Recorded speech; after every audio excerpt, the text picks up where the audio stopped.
നാരായണ.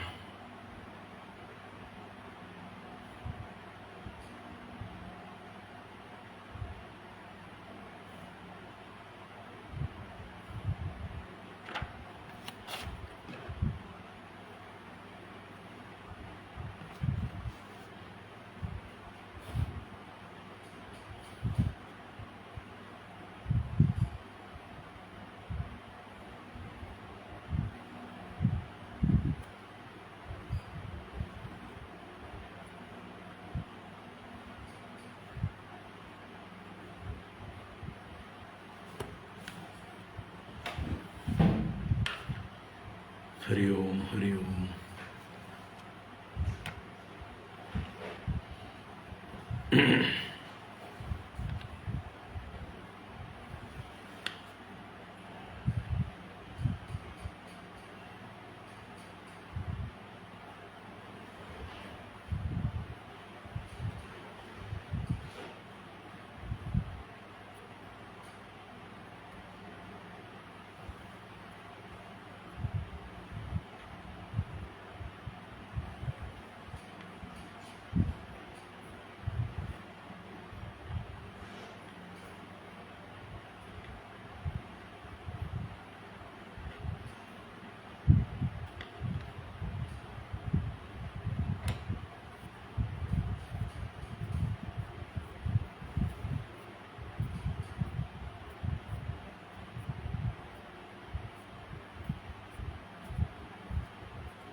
ഹരി ഓം ഹരി ഓം ഹരി ഓം.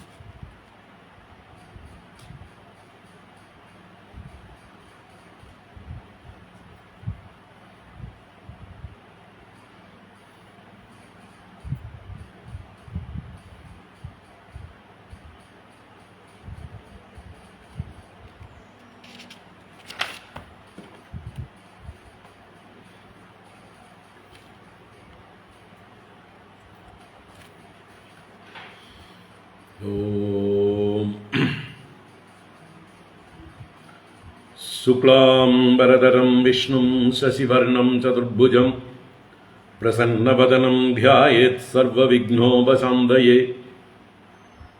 ഗുരവേ സർവലോകാനാം വിഷജേ ഭവരോഗിണാം നിധയേ സർവവിദ്യാനാം ദക്ഷിണാമൂർത്തയേ നമഃ. ജന്മാദ്യസ്യ യതോന്മയാദിതരതശ്ചാർത്ഥേഷ്വഭിജ്ഞസ്വരാട് തേനേ ബ്രഹ്മഹൃദായ ആദികവയേ മുഹ്യന്തി യത്സൂരയഃ. തേജോ വാരിമൃതാം യദാ വിനിമയോ യത്ര ത്രിസർഗോ മൃഷാ ധാംനാ സ്വേന സദാ നിരസ്തകുഹകം സത്യം പരം ധീമഹി. ധർമ്മഃ പ്രോജ്ജിതകൈതവോऽത്ര പരമോ നിർമ്മത്സരാണാം സതാം വേദ്യം വാസ്തവമത്ര വസ്തു ശിവദം താപത്രയോന്മൂലനം. ശ്രീമദ്ഭാഗവതേ മഹാമുനികൃതേ കിം വാ പരൈരീശ്വരഃ സദ്യോ ഹൃദ്യവരുധ്യതേത്ര കൃതിഭിഃ ശുശ്രൂഷുഭിസ്തൽക്ഷണാത്. നിഗമകൽപതരോർഗളിതം ഫലം സുഖമുഖാദമൃതദ്രവ സംയുതം പിബത ഭാഗവതം രസമാലയം മുഹുരഹോ രസികാ ഭുവി ഭാവുകാഃ. നാരായണം നമസ്കൃത്യ നരം ചൈവ നരോത്തമം ദേവീം സരസ്വതീം വ്യാസം തതോ ജയമുദീരയേത്. യം പ്രവ്രജന്തമനുപേതമപേതകൃത്യം ദ്വൈപായനോ വിരഹകാതര ആജുഹാവ. പുത്രേതി തന്മയതയാ തരവോഭിനേതുഃ തം സർവഭൂതഹൃദയം മുനിമാനതോസ്മി. യസ്മാനുഭാവമഖിലശ്രുതിസാരമേകം അധ്യാത്മദീപമതിതിതീർഷതാം തമോന്തം സംസാരിണാം കരുണയാഹ പുരാണഗുഹ്യം തം വ്യാസസൂനുമുപയാമി ഗുരും മുനീനാം. മൂകം കരോതി വാചാലം പങ്കും ലംഘയതേ ഗിരിം യത്കൃപാതമഹം വന്ദേ പരമാനന്ദമാധവം. യം ബ്രഹ്മാ വരുണേന്ദ്രരുദ്രമരുതഃ സ്തുന്വന്തി ദിവ്യൈസ്തവൈഃ വേദൈഃ സാംഗപദക്രമോപനിഷദൈഃ ഗായന്തി യം സാമഗാഃ. ധ്യാനാവസ്ഥിതതദ്ഗതേന മനസാ പശ്യന്തി യം യോഗിനോ യസ്യാന്തം ന വിദുഃ സുരാസുരഗണാഃ. ദേവായ തസ്മൈ നമഃ. കോമളം കൂജയൻ വേണും ശ്യാമളോയം കുമാരകഃ വേദവേദ്യം പരം ബ്രഹ്മ ഭാസതാം പുരതോ മമ. ഭൂതൈർമഹദ്ഭിർയ ഇമാ പുരോ വിഭുഃ നിർമായശേതേ യദമൂഷു പൂരുഷഃ. ഭുങ്ക്തേ ഗുണാൻ ഷോഡശാത്മകഃ സോലങ്കൃഷീഷ്ട ഭഗവാൻ വജാംസി മേ. സച്ചിദാനന്ദരൂപായ വിശ്വോത്പത്യാദിഹേതവേ താപത്രയ വിനാശായ ശ്രീകൃഷ്ണായ വയം നുമഃ. കൃഷ്ണായ വാസുദേവായ ഹരയേ പരമാത്മനെ പ്രണതക്ലേശനാശായ ഗോവിന്ദായ നമോ നമഃ. കൃഷ്ണായ വാസുദേവായ ദേവകീനന്ദനായ ച നന്ദഗോപകുമാരായ ഗോവിന്ദായ നമോ നമഃ. നമഃ പങ്കജനാഭായ നമഃ പങ്കജമാലിനേ നമഃ പങ്കജനേത്രായ നമസ്തേ പങ്കജാംഗ്രയേ. പീതാംബരം കരവിരാജിതശംഖചക്രകൗമോദഗീ സരസിജം കരുണാസമുദ്രം രാധാസഹായം അതിസുന്ദരമന്ദഹാസം. വാതാലയേശമനിശം ഹൃദി ഭാവയാമി. വാതാലയേശമനിശം ഹൃദി ഭാവയാമി. ഓം നമോ ഭഗവതേ വാസുദേവായ. ഓം നമോ നാരായണായ. ശ്രീ ഗുരുവായൂരപ്പ ശരണം. ഓം നമഃ പരമഋഷിഭ്യോ നമഃ. പരമഋഷിഭ്യഃ ശ്രീ ഗുരുഭ്യോ നമഃ.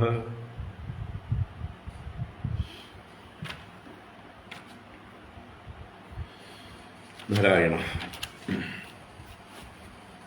ഹരി ഓം. എല്ലാവർക്കും നമസ്കാരം. എല്ലാവർക്കും സുപ്രഭാതം, ശുഭദിനം, സുസ്വാഗതം. ഭാഗവത ജ്ഞാനഗംഗാ പ്രവാഹത്തിലേക്ക് ഏവർക്കും സുസ്വാഗതം. ഭാഗവത ജ്ഞാനഗംഗ സപ്തമസ്കന്ധത്തിലെ 15-ാം അധ്യായം ഇന്ന് രണ്ടാമത്തെ ക്ലാസ്സാണ്.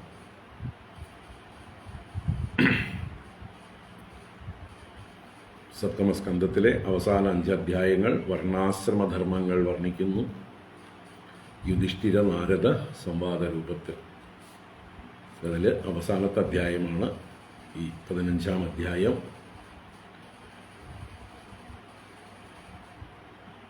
വർണ്ണധർമ്മങ്ങളും ആശ്രമധർമ്മങ്ങളും വിശദീകരിച്ച ശേഷം സാമാന്യമായിട്ടുള്ള സദാചാര കാര്യങ്ങൾ ഒന്നുകൂടെ ഊട്ടി ഉറപ്പിക്കുകയാണ് നാരദ മഹർഷി ചെയ്യുന്നത്. നമ്മൾ ഇന്നലെ 5 ശ്ലോകങ്ങൾ കണ്ടു. തുടർന്ന് ഒന്ന് കാണാം. ആദ്യം വായിക്കാം. വലിയ അധ്യായമാണ് ഈ 15-ാം അധ്യായം. അതുകൊണ്ട് നമ്മൾ പകുതി വായിക്കുന്നുള്ളൂ. അത് കഴിയുമ്പോഴേക്കും അടുത്ത ഭാഗത്തേക്ക് കടക്കാം. 15-ാം അധ്യായം. ഓം നമോ ഭഗവതേ വാസുദേവായ. അത ശ്രീമദ്ഭാഗവതേ സപ്തമസ്കന്ധേ 15-ഓധ്യായഃ. നാരദ ഉവാച. കർമ്മനിഷ്ഠാദ്വിജാഃ കേചിത് തപോനിഷ്ഠാ നൃപാപരേ സ്വാധ്യായേന്യേ പ്രവചനേ യേ കേചിത് ജ്ഞാനയോഗയോഃ. ജ്ഞാനനിഷ്ഠായ ദേയാനി കവ്യാന്യാനന്ദ്യമിച്ഛത ദൈവേ ച തദഭാവേ സ്യാദ് ഇതരേഭ്യോ യഥാർഹതഃ. ദ്വൗ ദൈവേ പിതൃകാര്യേ ത്രീൻ ഏകൈകമുപയത്ര വാ ഭോജയേത് സുസമൃദ്ധോപി ശ്രാദ്ധേ കുര്യാത് ന വിസ്തരം. ദേശകാലോചിത ശ്രദ്ധാ ദ്രവ്യപാത്രാർഹണാനി ച സമ്യക് ഭവന്തി നൈതാനി വിസ്തരാത് സ്വജനാർപ്പണാത്. ദേശേ കാലേ ച സംപ്രാപ്തേ മുന്യന്നം ഹരിദൈവതം ശ്രദ്ധയാ വിധിവത് പാത്രേ ന്യസ്തം കാമദുഃഖ അക്ഷയം. ദേവർഷി പിതൃഭൂതേഭ്യഃ ആത്മനേ സ്വജനായ ച അന്നം സംവിഭജൻ പശ്യേത് സർവം തത്പുരുഷാത്മകം. ന ദദ്യാദാമിഷം ശ്രാദ്ധേ ന ചാദ്യാത് ധർമ്മതത്വവിത് മുന്യന്നൈ സ്യാത് പരാ പ്രീതിഃ യഥാ ന പശുഹിംസയാ.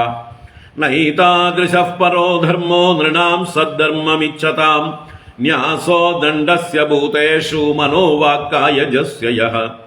ഏകേ കർമ്മമയാൻ യജ്ഞാൻ ജ്ഞാനിനോ യജ്ഞവിത്തമാഃ ആത്മസംയമനെ അനീഹാ ജുഹ്വതി ജ്ഞാനദീപിതേ. ദ്രവ്യയജ്ഞൈര്യക്ഷ്യമാണം ദൃഷ്ട്വാ ഭൂതാനി ബിഭ്യതി യേഷമാ കരുണോ ഹന്യാത് അതജ്ഞോ ഹ്യസുതൃ-ധ്രുവം. തസ്മാദൈവോപപന്നേന മുന്യന്യേനാപി ധർമ്മവിത് സന്തുഷ്ടോ അഹരഃ കുര്യാത് നിത്യനൈമിത്തികീഃ ക്രിയാഃ. വിധർമ്മ പരധർമ്മശ്ച ആഭാസ ഉപമാചലഃ അധർമ്മശാഖാ പഞ്ചേമാ ധർമ്മജ്ഞോ അധർമ്മവത് ത്യജേത്. ധർമ്മബാധോ വിധർമ്മ സ്യാത് പരധർമ്മോ അന്യചോദിതഃ ഉപധർമ്മസ്തു പാഖണ്ഡോ ദംഭോ വാ ശബ്ദഭിച്ഛലഃ. യസ്ത്വിച്ഛയാ കൃതഃ കുംഭിഃ ആഭാസോ ഹ്യാശ്രമാത് പൃഥക് സ്വഭാവവിഹിതോ ധർമ്മഃ കസ്യ നേഷ്ടഃ പ്രശാന്തയേ. ധർമാർത്ഥമപി നേഹേത യാത്രാർത്ഥം വാ ധനോധനം അനീഹാനീഹമാനസ്യ മഹാഹേരിവ വൃത്തിദാ. സന്തുഷ്ടസ്യ നിരീഹസ്യ സ്വാത്മാരാമസ്യ യത്സുഖം കുതസ്തത്കാമലോഭേന ധാവതോ അർത്ഥേഹയാ ദിശഃ. സദാ സന്തുഷ്ടമനസഃ സർവാ സുഖമയാ ദിശഃ ശർക്കരാകണ്ഡകാദിഭ്യോ യതോപാനത്പദഃ ശിവം. സന്തുഷ്ടക്കേന വാ രാജൻ ന വർത്തേതാപി വാരിണ ഔപസ്ഥ്യജൈഹ്യകാർപ്പണ്യാത് ഗൃഹപാലായതേ ജനഃ. അസന്തുഷ്ടസ്യ വിപ്രസ്യ തേജോ വിദ്യാ തപോ യശഃ. സ്രവന്തി ഇന്ദ്രിയലൗല്യേന ജ്ഞാനം ചൈവാവഗീര്യതേ. കാമസ്യാന്തം ചക്ഷുത്രിഭ്യാം ക്രോധസ്യ ഹി ജനോ യാതി ന ലോഭസ്യ ജിത്വാ ഭുക്ത്വാ ദിശോ ഭുവഃ. പണ്ഡിതാ ബഹവോ രാജൻ ബഹുജ്ഞാ സംശയച്ഛിദഃ സദസസ്പതയോപ്യേകേ അസന്തോഷാത് പദം വ്യദഃ. അസങ്കൽപ്പാത് ജയേത് കാമം ക്രോധം കാമവിവർജനാത് അർത്ഥാനർത്ഥേക്ഷയാ ലോഭം ഭയം തത്വാവമർശനാത്. അന്വീക്ഷിക്യാ ശോകമോഹൗ ദംഭം മഹദുപാസയ യോഗാന്തരായാന്മാൻ മൗനേന ഹിംസാം കായാദ്യനീഹയ. കൃപയാ ഭൂതചം ദുഃഖം ദൈവം ജഹ്യാത് സമാധിന ആത്മജം യോഗവീര്യേണ നിദ്രാം സത്വനിഷേവയാ. രജസ്തമശ്ച സത്വേന സത്വം ജോപശമേന ച ഏതൽ സർവം ഗുരൗ ഭക്ത്യാ പുരുഷോ ഹ്യഞ്ജസാ ജയേത്. യസ്യ സാക്ഷാത് ഭഗവതി ജ്ഞാനദീപപ്രദേ ഗുരൗ മർത്യാ സദ്ഭി ശ്രുതം തസ്യ സർവം കുഞ്ചരശൗചവത്. ഏഷ വൈ ഭഗവാൻ സാക്ഷാത് പ്രധാനപുരുഷേശ്വരഃ യോഗേശ്വരൈർവിമുഗ്യാംഘ്രിഃ ലോകോയം മന്യത്തെ നരം. ഷഡ്വർഗസംയമൈകാന്താ സർവാ നിയമചോദനാഃ തദന്തായതി നോ യോഗാൻ ആവഹേയുശ്രമാവഹാഃ. യഥാ വാർത്താദയോ ഹ്യർത്താ യോഗസ്യാർത്ഥം ന ബിഭ്രതി അനർത്ഥായ ഭവേയുസ്തേ പൂർത്തമിഷ്ടം തദാ സദഃ. യശ്ചിത്തവിജയേ യത്തഃ സ്യാന്നിസ്സംഗോ പരിഗ്രഹഃ ഏകോ വിവിക്തശരണോ ഭിക്ഷുർഭിക്ഷാമിദാശനഃ. ദേശേ ശുചൗ സമേ രാജൻ സംസ്ഥാപ്യാസനമാത്മനഃ സ്ഥിരം സമം സുഖം തസ്മിൻ ആസീത് ഋജു അംഗവോമിതി. പ്രാണാപാനൗ സന്നിരുന്ദ്യാത് പൂരകുംഭകരേ ച കൈഃ യാവന്മനസ്ത്യജേത് കാമാൻ സ്വനാസാഗ്രനിരീക്ഷണഃ യതോ യതോ നിസ്സരതി മനഃ കാമഹതം ഭ്രമത് തതസ്തത ഉപാഹൃത്യ ഹൃദിരുന്ധ്യാത് ശനൈർബുധഃ ഏവം അഭ്യസതശ്ചിത്തം കാലേനാൽപീയസായതേഃ അനിശം തസ്യ നിർവാണം യാതി അനിന്ദനവന്നിവത് കാമാദിവിരനാവിദ്ധം പ്രശാന്താഖിലവൃത്തിയത് ചിത്തം ബ്രഹ്മസുഖസ്പൃഷ്ടം നൈവോത്തിഷ്ഠേത കർഹിചിത് യഃ പ്രവ്രജ്യ ഗൃഹാത് പൂർവം ത്രിവർഗാവപനാത് പുനഃ യദി സേവേത താൻ ഭിക്ഷുഃ സ വൈ വാന്ദാശി അപത്രപഃ യൈ സ്വദേഹ സ്മൃതോ നാത്മാ മർത്യോ വിട്കൃമി ഭസ്മസാത് തയേനമാത്മസാത് കൃത്വാ ശ്ലാഘയന്തി ഹ്യസത്തമാഃ ഗൃഹസ്ഥസ്യ ക്രിയാത്യാഗോ വ്രതത്യാഗോ വടോരഭി തപസ്വിനോ ഗ്രാമസേവാ ഭിക്ഷോരിന്ദ്രിയലോലത ആശ്രമാവസതാ ഹ്യേതേ ഖല്ലു ആശ്രമവിഡംബകാഃ ദേവമായാവിമൂഢാംസ്താൻ ഉപേക്ഷേതാനുകമ്പയാ ആത്മാനം ചേദ്വിജാനീയാത് പരം ജ്ഞാനദുദാശയഃ കിമിച്ഛൻ കസ്യ വാ ഹേതോഃ ദേഹം പുഷ്ണാതിലംബടഃ. ഹരി ഓം. ഇത് ശ്രീമദ്ഭാഗവതേ മഹാപുരാണേ പാരമഹംസ്യാം സംഹിതായാം സപ്തമസ്കന്ധേ പഞ്ചദശോധ്യായം. സാധാരണ പറയും പോലെ പറഞ്ഞുപോയി, അധ്യായം പൂർണ്ണമായിട്ടില്ല. ഓം സർവത്ര ഗോവിന്ദനാമ സങ്കീർത്തനം. ഗോവിന്ദ ഗോവിന്ദ. നാരായണാഖില ഗുരോ ഭഗവൻ നമസ്തേ. നാരായണാഖില ഗുരോ ഭഗവൻ നമസ്തേ. ഹരി ഓം. നാരായണ.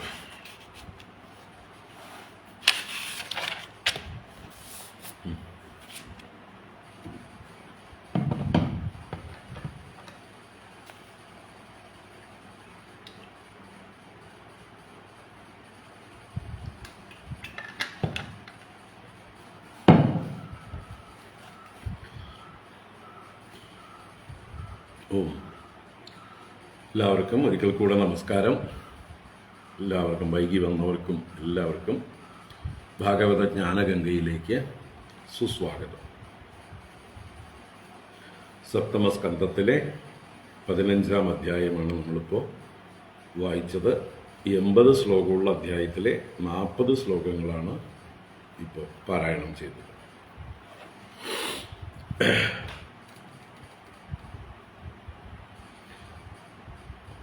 ഇന്നലെ ഇതിൻ്റെ ആരംഭത്തിലെ 5 ശ്ലോകങ്ങൾ കണ്ടിരുന്നു.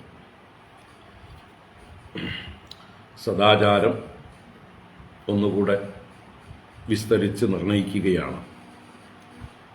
മുൻ അധ്യായത്തിൽ അവസാനമായിട്ട് പറഞ്ഞതായിട്ടുള്ള ദാനത്തെക്കുറിച്ച്, ദേശം, കാലം, പാത്രം എന്നിങ്ങനെയുള്ള കാര്യങ്ങളെക്കുറിച്ച് പറഞ്ഞിരുന്നു. അതിൻ്റെ തുടർച്ചയായിട്ട് ദാനാദികൾക്ക് ഉത്തമ പാത്രം ജ്ഞാനനിഷ്ഠന്മാരായിട്ടുള്ള സന്യാസതുല്യമായ ജീവിതം നയിക്കുന്ന മഹാത്മാക്കളാണ് എന്ന് പറയാനായിരുന്നു ഈ ആദ്യത്തെ 4-5 ശ്ലോകങ്ങൾ ഉദ്ദേശിച്ചത്. അത് ഇന്നലെ നമ്മൾ വിശദമായി കണ്ടു. ബ്രാഹ്മണർ തന്നെ പല രീതിയിലുള്ളതായിട്ടുള്ള ജീവിത രീതി പിന്തുടരുന്നു. ചില ദ്വിജന്മാർ കർമ്മനിഷ്ഠന്മാരാകുന്നു, ചിലർ തപോനിഷ്ഠന്മാരാകുന്നു, ചിലർ സ്വാധ്യായനിഷ്ഠന്മാരാകുന്നു, ചിലർ പ്രവചനത്തിൽ നിഷ്ഠയോടുകൂടിയവരാകുന്നു, മറ്റു ചിലർ ജ്ഞാനത്തിലും യോഗത്തിലും നിഷ്ഠയോടുകൂടിയവരാകുന്നു. ശ്രാദ്ധാദികളിൽ കവ്യാദി അന്നങ്ങൾ അതുപോലെ ദാനങ്ങളൊക്കെ ചെയ്യുമ്പോൾ ഏറ്റവും ഉത്തമമായ ഫലം ലഭിക്കാനായിക്കൊണ്ട് ആനന്ദ്യം ഇച്ഛത, അനന്തമായ ഫലം ആഗ്രഹിക്കുന്നവർ ജ്ഞാനനിഷ്ഠനായ ഒരു ബ്രാഹ്മണനായിക്കൊണ്ട് ദാനം ചെയ്യുന്നതാണ് ശ്രേഷ്ഠമായിട്ടുള്ളത്. ദൈവീക കർമ്മങ്ങളിലും അങ്ങനെ തന്നെയാണ്. ഇനി തദഭാവേ സ്യാത് ഇതരേഭ്യോ യഥാർഹത. തദഭാവേ ജ്ഞാനനിഷ്ഠന്മാരുടെ അഭാവത്തിൽ ഇതരന്മാർ മറ്റ് സ്വാധ്യായ പ്രവചനാദികളിലും തപസ്സിലും കർമ്മത്തിലുമൊക്കെ നിഷ്ഠയോടുകൂടിയതായിട്ടുള്ള ബ്രാഹ്മണർക്ക് ദാനം ചെയ്യാവുന്നതാണ്. ഇനി ദേവകാര്യങ്ങളിൽ 2 ബ്രാഹ്മണർക്കാണ് ദാനം ചെയ്യേണ്ടത്. പിതൃകാര്യങ്ങളിൽ 3 ബ്രാഹ്മണർക്കാണ് ചെയ്യേണ്ടത്. ഇനി 2 കാര്യങ്ങളിലും ഓരോ ബ്രാഹ്മണർക്കായാലും മതി. ഏകൈകം ഉഭയത്രവാ. ഉഭയത്ര എന്ന് പറഞ്ഞാൽ 2ഇടത്തും ദൈവകർമ്മങ്ങളിലും പിതൃകർമ്മങ്ങളിലും ഏകൈകം ഓരോരുത്തർക്ക് കൊടുത്താലും മതി. ഭോജയെ എന്നാൽ സുസമൃദ്ധോപി ശ്രാദ്ധേ കുര്യാത് എന്ന വിസ്തരം. എത്ര സമൃദ്ധൻ അഥവാ ധനികനാണെങ്കിലും ശ്രാദ്ധാദി അവസരങ്ങളിൽ ന വിസ്തരം കുര്യാത്, ഈ ശാസ്ത്രത്തെ ലംഘിച്ചുകൊണ്ട് കൂടുതൽ ആളുകളെ അതിലേക്ക് ക്ഷണിച്ചു വരുത്തി തൻ്റെ ധന പ്രൗഢി കാണിക്കാനായിക്കൊണ്ട് പൊങ്ങച്ചം കാണിക്കാനായിക്കൊണ്ട് കേമായിട്ടൊന്നും ചെയ്യാൻ പാടുള്ളതല്ല. അതിൻ്റെയൊക്കെ കാര്യകാരണങ്ങളൊക്കെ നമ്മൾ ഇന്നലെ വിശദമായിട്ട് ചർച്ച ചെയ്തു. കാരണം എന്നും നിലനിൽക്കുന്നതായിരിക്കണം ധർമ്മം, എല്ലാവർക്കും പിന്തുടരാൻ പറ്റുന്നതായിരിക്കണം ധർമ്മം. അപ്പോൾ കുറച്ച് ധനികന്മാരായിട്ടുള്ള ആളുകൾ ഓരോ സമ്പ്രദായങ്ങൾ പുതിയതായിട്ട് അങ്ങോട്ട് തുടങ്ങിക്കഴിഞ്ഞാൽ അവരുടെ പൊങ്ങച്ചം കാണിക്കാനായിക്കൊണ്ട് അവർ കൂടുതൽ ആളുകളെ വിളിച്ച് അന്നദാനാദികളൊക്കെ ചെയ്യുകയും മറ്റുമൊക്കെ ചെയ്തു കഴിഞ്ഞാൽ സാധാരണക്കാരും അതിൽ താഴ്ന്നവരുമായിട്ടുള്ള ദാരിദ്ര്യം അനുഭവിക്കുന്ന ആളുകൾക്ക് ഈ ധർമ്മം ചെയ്യാൻ പറ്റാത്ത അവസ്ഥ വരും. അവരപ്പോൾ ഇതിൽ നിന്ന് വിമുഖരായി പോകും. അപ്പോൾ അങ്ങനെ ആകാൻ പാടുള്ളതല്ല. അതുകൊണ്ട് ശ്രേഷ്ഠന്മാരായിട്ടുള്ളവർ എന്ന് വെച്ചാൽ സമൂഹത്തിൽ ധനികന്മാരായിട്ടുള്ളവർ ഒരു കണക്കിന് ശ്രേഷ്ഠന്മാരാണ്. മറ്റുള്ളവർ നോക്കുന്നത് ധനികന്മാർ എന്ത് ചെയ്യുന്നു എന്നാണ്. ധനികന്മാരെ കണ്ട് അനുകരിക്കുന്നവരാണ് ബാക്കി സാധാരണക്കാരായിട്ടുള്ള സമൂഹത്തിലെ ജനങ്ങളെല്ലാം. അപ്പോൾ ധനികന്മാർ ഒരു സമ്പ്രദായം അല്ലെങ്കിൽ ഒരു ട്രെൻഡ് സെറ്റ് ചെയ്ത് കഴിഞ്ഞാൽ അത് മറ്റുള്ളവർക്കും ബാധകമായി മാറും. അവരും അതിനെ അനുകരിക്കാൻ ശ്രമിക്കും. അപ്പോൾ അവർക്കത് വലിയ ക്ലേശം നൽകുന്നതായിരിക്കും. സാമ്പത്തികമായും മാനസികമായും എല്ലാം കൊണ്ടും അത് ക്ലേശം നൽകുന്നതായിരിക്കും. അങ്ങനെ ആളുകൾ അതിൽ നിന്ന് പതുക്കെ വിമുഖരായി ഈ ധർമ്മം തന്നെ ഇല്ലാതായി പോകും. അപ്പോൾ ഈ ധർമ്മം നിലനിൽക്കണമെങ്കിൽ ആ മര്യാദയ്ക്ക് അതിനെ നിയന്ത്രിതമായ രീതിയിൽ എല്ലാവരും ആചരിക്കണം. അതാണ് അതിൻ്റെ താല്പര്യം. നമ്മളെല്ലാ രംഗത്തും ഇപ്പോൾ ഈ ഒരു ധൂർത്ത് കാണുകയാണ്. എന്തിനധികം ഭാഗവത സപ്താഹങ്ങൾ പോലും അല്ലേ, ഇപ്പം ഈ ഭാഗവതത്തിലാണല്ലോ ഇതെല്ലാം പറഞ്ഞിരിക്കുന്നത്. ഈ ഭാഗവതത്തെക്കുറിച്ചിട്ടുള്ള സപ്താഹങ്ങൾ നടത്തുന്നത് എന്താ പറയുക, അതൊരു ജ്ഞാനയജ്ഞം എന്നുള്ളതിനേക്കാൾ വലിയൊരു ആഘോഷമാക്കി മാറ്റി അതിൽ ആവശ്യമില്ലാത്ത കുറേ ചടങ്ങുകൾ ഉണ്ടാക്കിക്കൂട്ടി അതിലൂടെ എന്താ പറയുക, ആചാര്യന്മാരും ക്ഷേത്ര ഭാരവാഹികളുമായിട്ടുള്ളവർ ധനമുണ്ടാക്കാനുള്ളതായിട്ടുള്ള വഴികൾ നോക്കുകയും അതുപോലെ ഓരോ ക്ഷേത്രങ്ങളും ഓരോ ദേശങ്ങളും അവരവരുടേതായിട്ടുള്ള പൊങ്ങച്ചം കാണിക്കാൻ വേണ്ടി അതിൽ രമിക്കുകയും ചെയ്തുകൊണ്ട് ഈ ഭാഗവതത്തിൻ്റെ താല്പര്യം നഷ്ടപ്പെട്ടു പോകുന്നു. ഭാഗവതത്തിലെ കഥകൾ മുഴുവനായിട്ട് വിസ്തരിച്ച് ശ്രവിക്കുകയാണ് മുഖ്യം. എത്ര പറഞ്ഞാലും തീരാത്തതാണ് ഭാഗവതം. അത് സപ്താഹത്തിൽ ഒട്ടും തീരാൻ പോകുന്നില്ല. അപ്പോൾ സപ്താഹത്തിൽ ആചാര്യന്മാർ ചെയ്യേണ്ടത് ഈ ഭാഗവതത്തിലെ കഥകൾ ഏറ്റവും ലളിതവും മനോഹരവുമായി ഹൃദ്യമായി ജനഹൃദയത്തിലേക്ക് സന്നിവേശിപ്പിക്കുകയും ഒപ്പം അതിൻ്റെ തത്വങ്ങൾ കൂടെ ചിന്തിക്കാനുള്ള ആ ഒരു പ്രേരണ കൊടുക്കുകയുമാണ് വേണ്ടത്. അതിന് പകരമായിട്ട് എന്താ പറയുക, ഒരുപാട് ആഘോഷങ്ങളെ കൊണ്ട് ഓരോ വിശേഷങ്ങളും വരാഹാവതാരം നടക്കുമ്പോൾ ഓരോരുത്തരും അവരവരുടെ ഭൂമി പ്രശ്നങ്ങൾ തീർക്കാനായിക്കൊണ്ട് കുറേ മണ്ണ് കൊണ്ടുവന്ന് കൂട്ടിക്കുഴച്ച് മല പോലെ ഉണ്ടാക്കി അതിനെ വിതരണം ചെയ്യുക. ആ മണ്ണ് ഉരുളയായിട്ട് ഉരുട്ടിയിട്ട് ഇത്ര രൂപയ്ക്ക് ഇത്ര മണ്ണ് എന്ന് പറഞ്ഞുകൊണ്ട് ഈ ഭാരവാഹികൾ അല്ലെങ്കിൽ ആചാര്യൻ ആ വന്നിരിക്കുന്നതായിട്ടുള്ള ആളുകൾക്ക് മണ്ണ് വിതരണം ചെയ്യുക, പണം ഉണ്ടാക്കുന്ന ആ വഴി. അതുപോലെ തന്നെ ഓരോ ദിവസവും നരസിംഹാവതാരം വിസ്തരിച്ച് വർണ്ണിക്കുന്നതിന് പകരം കഥകളി വേഷമൊക്കെ കെട്ടി നരസിംഹാവതാരത്തെ അവതരിപ്പിച്ചു. അതിന് കഥകളി നടത്തിയാൽ പോരെ?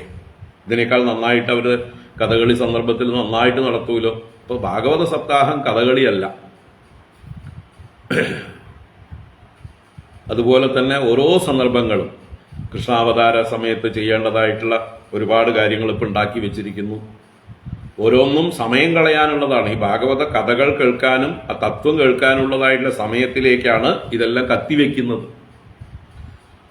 രുക്മിണി സ്വയംവരം ആഘോഷമായി മാറ്റുമ്പോൾ ആ രുക്മിണി സ്വയംവരത്തിന്റെ തത്വം പറയാനായിട്ട് ഒരു ആചാര്യനും കഴിയാറില്ല. രുക്മിണി സ്വയംവരം മര്യാദയ്ക്ക് കേൾക്കാൻ പോലും ആർക്കും സൗകര്യമില്ല, സമയവുമില്ല. കാരണം ഘോഷയാത്രയും ബഹളവും ചെണ്ടയും വാദ്യങ്ങളും താലപ്പൊലിയുമായിട്ട് രാജ്യം മുഴുവൻ പ്രദക്ഷിണം ചെയ്യലും ഒക്കെ ആയിട്ട് പൊങ്ങച്ചം കാണിക്കലാണ് പരിപാടി. അപ്പം അത് ലളിതമാക്കാനോ അതിൻ്റെ താല്പര്യം ശ്രവിക്കാനോ ഒന്നുമല്ല. ഇങ്ങനെ ഓരോ ദിവസവും കുചേലോപാഖ്യാനത്തിലെ കുചേലന്റെ കഥകളി,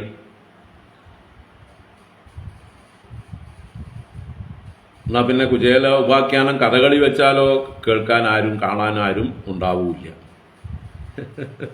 ഭാഗവതത്തിന്റെ ഇടയിൽ കൊണ്ടുപോയിട്ട് ഇതിനെ തിരികെ കയറ്റി സമയം കളയും. ഇതാണ് ഭാഗവത സപ്താഹം എന്ന് ഒരു ട്രെൻഡായി മാറിയപ്പോൾ. ഇതൊന്നും ഇല്ലെങ്കിൽ ഭാഗവത സപ്താഹം അല്ല, ഇതെന്ത് ഭാഗവത സപ്താഹം എന്ന് നാളെ കുട്ടികൾ ചോദിക്കുന്നൊരവസ്ഥയാവും. ഭാഗവത സപ്താഹം എന്നുള്ളത് വളരെ ലളിതമായി ചെയ്യാവുന്ന കാര്യമാണ്, വളരെ ചുരുങ്ങിയ ചെലവിൽ ചെയ്യാവുന്ന കാര്യമാണ്. പക്ഷെ അത് ചെയ്യാൻ പറ്റാത്തൊരവസ്ഥയിലേക്കാണ് ഇപ്പോൾ പോയിക്കൊണ്ടിരിക്കുന്നത്. ഒരു ഭാഗവത സപ്താഹം ചെയ്യാൻ എത്ര ലക്ഷങ്ങളാവും എന്നാണ് ചില ആളുകളൊക്കെ വിളിച്ച് നമ്മളോട് ചോദിക്കുക. അത് നിങ്ങൾ എങ്ങനെയൊക്കെ ദൂർത്ത് കാണിക്കണോ കൊഴുപ്പിക്കുന്നോ അതുപോലെയൊക്കെ ഇരിക്കും. അത്ര ലക്ഷങ്ങൾ ഉണ്ടാവും. വേണമെങ്കിൽ ഓരോ ദിവസവും അവതാര സമയത്ത് വെടിക്കെട്ടുകൾ ഉണ്ടാക്കാം, അല്ലേ? ആന എഴുന്നള്ളത്ത്, വെടിക്കെട്ട്, ഇതൊക്കെ ആക്കാം. പുതിയതായിട്ട് ഇങ്ങനെ കൊണ്ടുവന്നു കഴിഞ്ഞാൽ ധാരാളം ദൂർത്തടിക്കാം നമുക്ക്. പക്ഷെ സപ്താഹം നഷ്ടപ്പെട്ടു പോകും. അപ്പൊ സപ്താഹത്തിന്റെ താല്പര്യം എന്താണ്? ഭാഗവതത്തിന്റെ മൂലത്തിന്റെ മുഴുവനായിട്ടുള്ള പാരായണം ശ്രദ്ധയോടെ ചെയ്യുക, ഒപ്പം അതിൻ്റെ കഥകൾ വിസ്തരിച്ച് കേൾക്കുക, അതിൻ്റെ തത്വം ആവുന്നത്ര വിചിന്തനം ചെയ്യുക. ആ 7 ദിവസം തികച്ചില്ല നമുക്ക് സപ്താഹം. 6.5 ദിവസമേ സപ്താഹമുള്ളൂ. ആ ദിവസം പരമാവധി ശ്രവണത്തിലേക്ക് ആളുകളെ വളർത്തുകയാണ് വേണ്ടത്, അല്ലാതെ കോലാഹലങ്ങളിലേക്ക് തളർത്തുകയല്ല വേണ്ടത്. ഈ കോലാഹലങ്ങൾ കൂടുന്തോറും ആളുകളുടെ ഉള്ളിലെ തമോ ഗുണവും രജോ ഗുണവുമാണ് വർദ്ധിക്കുക. ശ്രവണത്തിലേക്ക് അഭിരുചി ഉണ്ടാകുന്നത് സത്വഗുണം വർദ്ധിക്കുമ്പോഴാണ്. അപ്പൊ സത്വഗുണം വർദ്ധിക്കാനുള്ള പ്രവൃത്തിയാണ് നമ്മൾ ചെയ്യേണ്ടത്, അല്ലാതെ തമസിനെയും രജസിനെയും വളർത്താനുള്ള പണിയല്ല. അത് ഓൾറെഡി ക്ഷേത്രങ്ങളിൽ ഉത്സവ രൂപത്തിലുണ്ട്. എല്ലാ ക്ഷേത്രങ്ങളിലും ഉത്സവങ്ങൾ മുഴുവൻ തമോ ഗുണവും രജോ ഗുണവും വളർത്തുന്ന രീതിയിലാണ് കാണിക്കുന്നത്. ഗാനമേളകളും മിമിക്രി പരിപാടികളും എല്ലാ കോലാഹലങ്ങളുമായിട്ട് ക്ഷേത്ര ഉത്സവങ്ങൾ പോലും അത്യന്തം തമോ ഗുണം നിറഞ്ഞ പരിപാടികളായിട്ട് മാറിയിട്ടുണ്ട്. അപ്പൊ ആ കൂട്ടത്തിലേക്ക് ഇതിനെയും വലിച്ചഴച്ച് നശിപ്പിച്ചുകൊണ്ടിരിക്കുന്ന ഒരു സമ്പ്രദായമാണ് നമ്മൾ കാണുന്നത്. അതിലാണ് വിവരമില്ലാത്ത ക്ഷേത്ര ഭാരവാഹികൾക്കും താല്പര്യം. ക്ഷേത്ര ഭാരവാഹികൾ ഒരിടത്തും വിവരമുള്ളവരാരുമില്ല, എല്ലാം തോന്നിയവാസികളാണ്.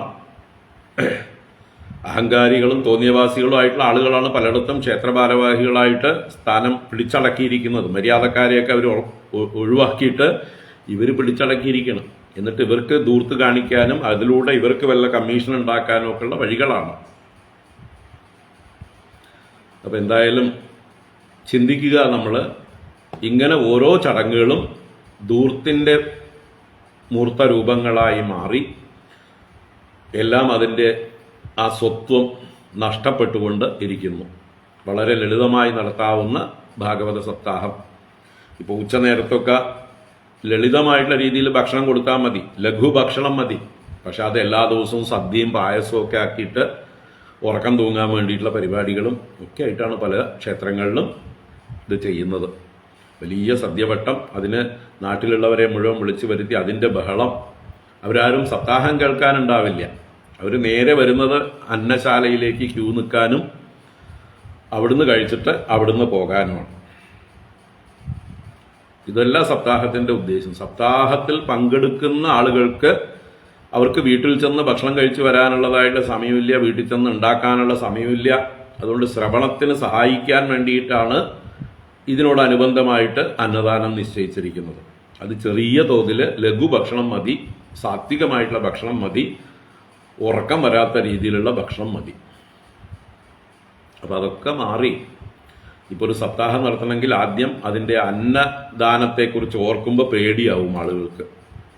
കാരണം നാട്ടിലുള്ള എല്ലാവരും അടച്ചു വരും, 10,000-കണക്കിന് ആൾക്കാർ ഊണ് കഴിക്കാനുണ്ടാവും, 100 പേര് പോലും ശ്രവണത്തിനുണ്ടാവില്ല. അപ്പോൾ ഇവർക്ക് വേണ്ട സദ്യവട്ടങ്ങളൊക്കെ ഒരുക്കണമെങ്കിൽ ലക്ഷക്കണക്കിന് ആവശ്യമാണ്. അപ്പോൾ അതുകൊണ്ട് സപ്താഹം ഒഴിവാക്കുന്നതാണ് നല്ലതെന്ന് പലർക്കും തോന്നിപ്പോകും. ചിന്തിക്കുക. ഇങ്ങനെയാണ് പല കാര്യങ്ങളും പതിച്ചുകൊണ്ടിരിക്കുന്നത്. എല്ലാറ്റിൻ്റെയും തത്വം മറന്ന്, പ്രയോജനം മറന്ന് എല്ലാ രംഗത്തും ഇതുപോലെയുള്ളതായിട്ടുള്ള പതനം, ച്യുതി ഉണ്ടായിക്കൊണ്ട് ഇരിക്കുന്നു. അപ്പോൾ നമ്മുടെ പൂർവികന്മാർ എത്ര ജാഗ്രതയോടെയാണ് ഇത് പറഞ്ഞിരിക്കണം നോക്കൂ. നിങ്ങൾ ഏറ്റവും മിനിമത്തിൽ, ഏറ്റവും ലാളിത്യത്തോടു കൂടി ചെയ്താൽ മതി ധാർമ്മികമായിട്ടുള്ള കാര്യങ്ങളെല്ലാം. അപ്പോഴേ അതെല്ലാ കാലത്തും എല്ലാവർക്കും തുടരാൻ സാധിക്കുകയുള്ളൂ.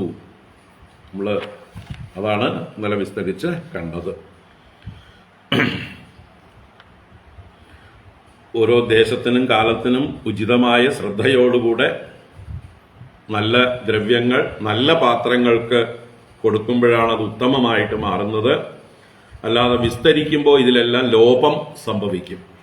നമ്മൾ എത്രത്തോളം ആളുകളെ കൂടുതൽ ദാനം കൊടുക്കാനായിട്ട് എണ്ണം കൂട്ടുന്നുവോ അത്രത്തോളം കൊടുക്കുന്ന ദ്രവ്യത്തിന്റെ ക്വാണ്ടിറ്റിയും ക്വാളിറ്റിയും കുറഞ്ഞു വരും.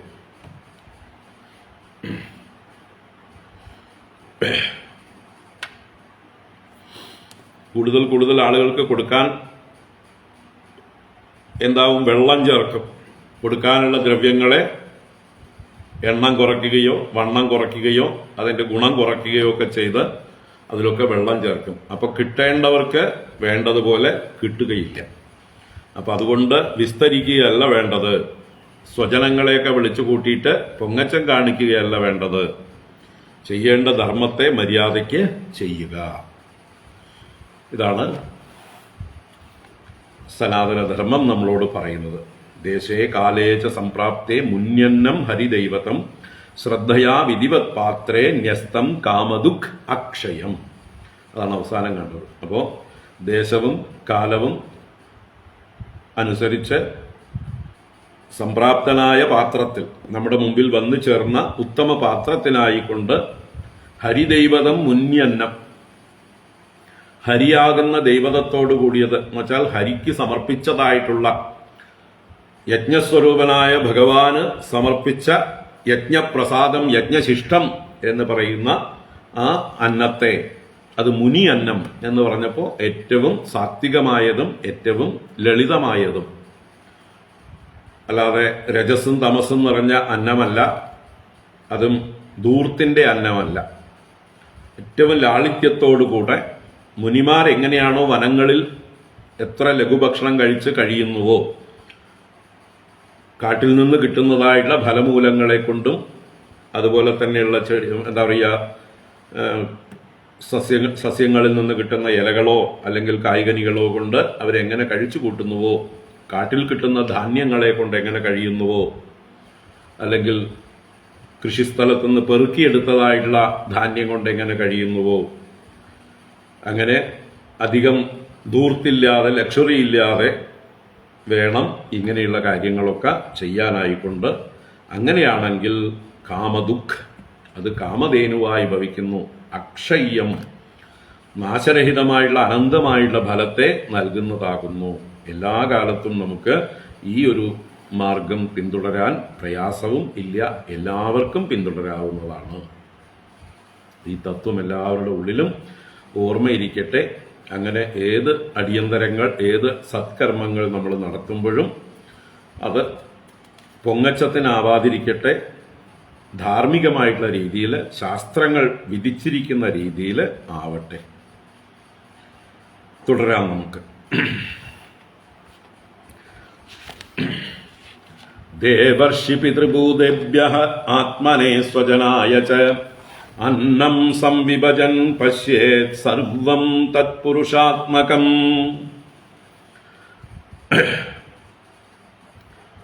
ഇപ്പോ ആറാമത്തെ ശ്ലോകം. ദേവർഷി പിതൃഭൂതേഭ്യഃ ആത്മനേ സ്വജനായ ച അന്നം സംവിഭജൻ പശ്യേത് സർവം തത്പുരുഷാത്മകം. ദേവ ഋഷി പിതൃ ഭൂതേഭ്യഃ ആത്മനേ സ്വജനായ ച അന്നം സംവിഭജൻ സർവം തത്പുരുഷാത്മകം പശ്യേത്. ഇപ്പൊ ഇവിടെ പഞ്ചമഹായജ്ഞങ്ങൾ എന്ന് നമ്മൾ പറയുന്ന ആ ഒരു കാര്യമാണ് ഒന്നാമത്തെ വരിയിൽ പറഞ്ഞത്. ദേവ ഋഷി പിതൃ ഭൂതേഭ്യഃ സ്വജനായ, അവസാനം ആത്മനി അന്നം സംവിഭജൻ. അപ്പൊ നമ്മള് സമ്പാദിക്കുന്നതായിട്ടുള്ള ധനം എങ്ങനെ വിഭജിക്കണം എന്ന് കൂടെ ഇവിടെ സൂചനയാണ്. നമ്മൾക്ക് ഓരോരുത്തർക്കും നമ്മൾ സമ്പാദിക്കുന്ന ധനത്തിൽ മുഴുവൻ അവകാശമില്ല, അധികാരമില്ല. നമ്മള് കടം വാങ്ങിയിട്ടുള്ളവരാണ്. അപ്പോൾ കടത്തിൻ്റെതായിട്ടുള്ള ഇൻസ്റ്റാൾമെന്റുകൾ, EMI-കൾ അടച്ചതിന് ശേഷം ബാക്കിയുള്ളത് കൊണ്ട് വേണം നമ്മുടെ മാസച്ചെലവ് നടത്താനായിക്കൊണ്ട്, അല്ലേ? നിങ്ങൾ ബാങ്ക് ലോണുകൾ പല രീതിയിൽ എടുത്തിട്ടുണ്ടെങ്കിൽ, കാർ ലോൺ എടുത്തിട്ടുണ്ട്, അല്ലെങ്കിൽ ഹൗസിംഗ് ലോൺ എടുത്തിട്ടുണ്ട്, അല്ലെങ്കിൽ വേറെ ഏതെങ്കിലും മകളുടെ കല്യാണത്തിന് അല്ലെങ്കിൽ കുട്ടികളുടെ വിദ്യാഭ്യാസത്തിന് എന്ന് പറഞ്ഞ പോലെ പലതരത്തില് ബിസിനസ് ലോണ് ഒക്കെ എടുത്തിട്ടുണ്ടെങ്കിൽ ഈ ലോണുകളുടെയൊക്കെ ഇൻസ്റ്റാൾമെന്റുകൾ അടച്ച് ബാക്കിയുള്ള വരുമാനം കൊണ്ട് വേണം മാസം നമ്മുടെ ചെലവ് നടത്താൻ. അല്ലാതെ ഒരു മാസത്തിൽ കിട്ടിയതായിട്ടുള്ള വരുമാനം മുഴുവൻ നമ്മുടെ സ്വന്തം ചെലവിലേക്ക് എടുത്തു കഴിഞ്ഞാൽ ഈ ലോണൊക്കെ ആരടയ്ക്കും? അങ്ങനെ അടയ്ക്കാതിരുന്നാൽ എങ്ങനെ ഇരിക്കും ജീവിതം? ചിന്തിക്കുക. അങ്ങനെ അടയ്ക്കാത്തവരാണ് പിന്നീട് ആത്മഹത്യയിലേക്ക് എത്തിപ്പെടുന്നത്. അവരുടെ ജീവിതം നശിച്ചു പോകും. അപ്പോൾ കടം വാങ്ങിയത് ആദ്യം അടയ്ക്കുക, ബാക്കിയുള്ളത് കൊണ്ട് ലളിതമായ രീതിയിൽ അവനവന്റെ ജീവിതം നയിക്കുക. ഇതാണ് ധർമ്മം. അപ്പൊ ഇവിടെ ഞാൻ ആരുടെയൊന്നും കടമൊന്നും മേടിച്ചിട്ടില്ലല്ലോ, ഞാൻ കഷ്ടപ്പെട്ട് അധ്വാനിച്ചുണ്ടാക്കുന്നതാണല്ലോ എന്നൊക്കെയാണ് നമ്മളൊക്കെ വിഡ്ഢികളായിട്ട് ന്യായം പറയുന്നത്. യഥാർത്ഥത്തിൽ നമ്മളൊക്കെ ജനിക്കുമ്പോഴേ കടക്കാരായിട്ടാണ് ജനിക്കുന്നത് എന്നാണ് നമ്മുടെ ശാസ്ത്രങ്ങൾ നമ്മളെ പഠിപ്പിക്കുന്നത്. നമ്മൾ ദേവന്മാരോട് ഋണമുള്ളവരാണ്, പിതൃക്കളോട് ഋണമുള്ളവരാണ്, മനുഷ്യരോട് ഋണമുള്ളവരാണ്, നമ്മുടെ പൂർവികരായ ജ്ഞാനികളോട്, ഋഷീശ്വരന്മാരോട് ഋണം ഉള്ളവരാണ്. ചുറ്റുപാടുള്ള സകല ജീവരാശികളോട് നമ്മൾക്ക് കടമുണ്ട്, കടപ്പാടുണ്ട്. അപ്പൊ അതുകൊണ്ട് തന്നെ അവർക്ക് തിരിച്ചു കൊടുക്കാനുള്ള ബാധ്യതയും നമുക്കുണ്ട്. അപ്പൊ ദേവന്മാരാണ് ഈ പ്രകൃതിയിലുള്ള എല്ലാം നമുക്ക് നൽകിക്കൊണ്ടിരിക്കുന്നത്. മഴയായിട്ടും വെയിലായിട്ടും മഞ്ഞായിട്ടും കാറ്റായിട്ടും സസ്യലതാദികളെ പോഷിപ്പിക്കുന്ന എല്ലാ ധാതുലവണങ്ങളായും എല്ലാ പ്രകൃതി അന്തരീക്ഷമായും എല്ലാ രീതിയിലും നമ്മളെ അനുഗ്രഹിച്ചുകൊണ്ടിരിക്കുന്ന ശക്തികളെയാണ് നമ്മൾ ദൈവീ ശക്തി അല്ലെങ്കിൽ ദേവന്മാരെന്ന് വിളിക്കുന്നത്. അപ്പോൾ ആ ദേവന്മാർ നമുക്ക് ഇങ്ങോട്ട് തന്നുകൊണ്ടേയിരിക്കുമ്പോൾ നമ്മൾ അങ്ങോട്ട് കൊടുക്കാതെ സ്വാർത്ഥരായി മാത്രം ജീവിച്ചാൽ അവർ തരുന്നത് നിർത്തും. ഇവന് കൊടുത്തിട്ട് കാര്യമില്ല എന്ന് അവർ നിശ്ചയിച്ച് നമുക്ക് തരാതെയാവും. അതാണ് നമ്മളിപ്പോൾ പ്രകൃതിയിൽ കണ്ടുകൊണ്ടിരിക്കുന്ന വ്യത്യാസങ്ങൾ. കലാകാലങ്ങളായി മനുഷ്യൻ സ്വാർത്ഥനായി ഈ പ്രപഞ്ചം, ഈ പ്രകൃതി തൻ്റെ ഉപഭോഗത്തിന് വേണ്ടി ഉള്ളതാണ് എന്നുള്ള മൂഢധാരണയോടുകൂടെ അതിനെ പരമാവധി ചൂഷണം ചെയ്ത് നശിപ്പിച്ച് ഇപ്പോൾ അതിൻ്റെ ദുരന്ത ഫലങ്ങളാണ് കാലാവസ്ഥാ വ്യതിയാനങ്ങളിലൂടെ, അന്തരീക്ഷ താപം ഉയർന്നു വരുന്നതിലൂടെ, അല്ലെങ്കിൽ പെട്ടെന്നുള്ളതായിട്ടുള്ള പ്രതീക്ഷിക്കാത്തതായിട്ടുള്ള മഴ, പ്രതീക്ഷിക്കാത്ത കാറ്റ്, പ്രതീക്ഷിക്കാത്തതായിട്ടുള്ള തണുപ്പ്, ഒന്നും പ്രവചിക്കാൻ പറ്റാത്ത അവസ്ഥയായി. മരുഭൂമിയായി കിടന്നിരുന്ന ഗൾഫ് രാജ്യങ്ങളിൽ ഇപ്പോൾ കൊടും മഴ പെയ്ത് പ്രളയമുണ്ടാവുന്നു ഇടയ്ക്ക്. നല്ലോണം മഴയുള്ള ദേശങ്ങൾ മരുഭൂമി പോലെ ആയിക്കൊണ്ടിരിക്കുന്നു. ഇതെല്ലാം നമ്മൾ പ്രകൃതിയിൽ നമ്മുടെ ചുറ്റും കണ്ടുകൊണ്ടേയിരിക്കുന്നു. ഇതിൻ്റെയൊക്കെ കാരണം എന്താണെന്ന് ചോദിച്ചാൽ നമ്മൾ അമിതമായ ചൂഷണം ചെയ്തു പ്രകൃതിയെ. അങ്ങോട്ട് കൊടുക്കേണ്ടത് കൊടുത്തില്ല. എടുക്കുന്നതിലധികം കൊടുത്തും അനുഭവിക്കുന്നതിൽ കൂടുതൽ ഉൽപ്പാദിപ്പിച്ചും ത്യാഗവും സേവനവും കൊണ്ട് ധന്യമായിട്ടുള്ളൊരു ജീവിതമാണ് മനുഷ്യർ നയിക്കേണ്ടത്. അത് മറന്ന് ഇങ്ങോട്ട് മാത്രം സ്വാർത്ഥത കൊണ്ട് സ്വീകരിക്കുന്ന, ചൂഷണം ചെയ്യുന്ന, അറുത്ത് കുടിക്കുന്ന അല്ലെങ്കിൽ അറുത്ത് തിന്നുന്ന സ്വഭാവം വന്നു ചേർന്നു. കറന്നു കുടിക്കാനാണ് പൂർവികർ നമ്മളോട് പറഞ്ഞിട്ടുള്ളത്. കറന്നു കുടിക്കുക എന്ന് പറയുമ്പോൾ കറക്കണമെങ്കിൽ പോഷിപ്പിക്കുകയും വേണം. പശുവിനെ പോഷിപ്പിച്ചാൽ മാത്രമേ അത് നമുക്ക് കറക്കാൻ നേരത്ത് നിന്ന് തരുള്ളൂ, പാലും തരുള്ളൂ. എത്ര പോഷിപ്പിക്കുന്നു അതിനനുസരിച്ചാണ് അവിടുന്ന് നമുക്ക് ഫലം കിട്ടുക. അതുപോലെ ഈ ഭൂമി ഒരു പശുവായിട്ടാണ് നമ്മുടെ സങ്കല്പം, കാമധേനുവായിട്ടാണ്.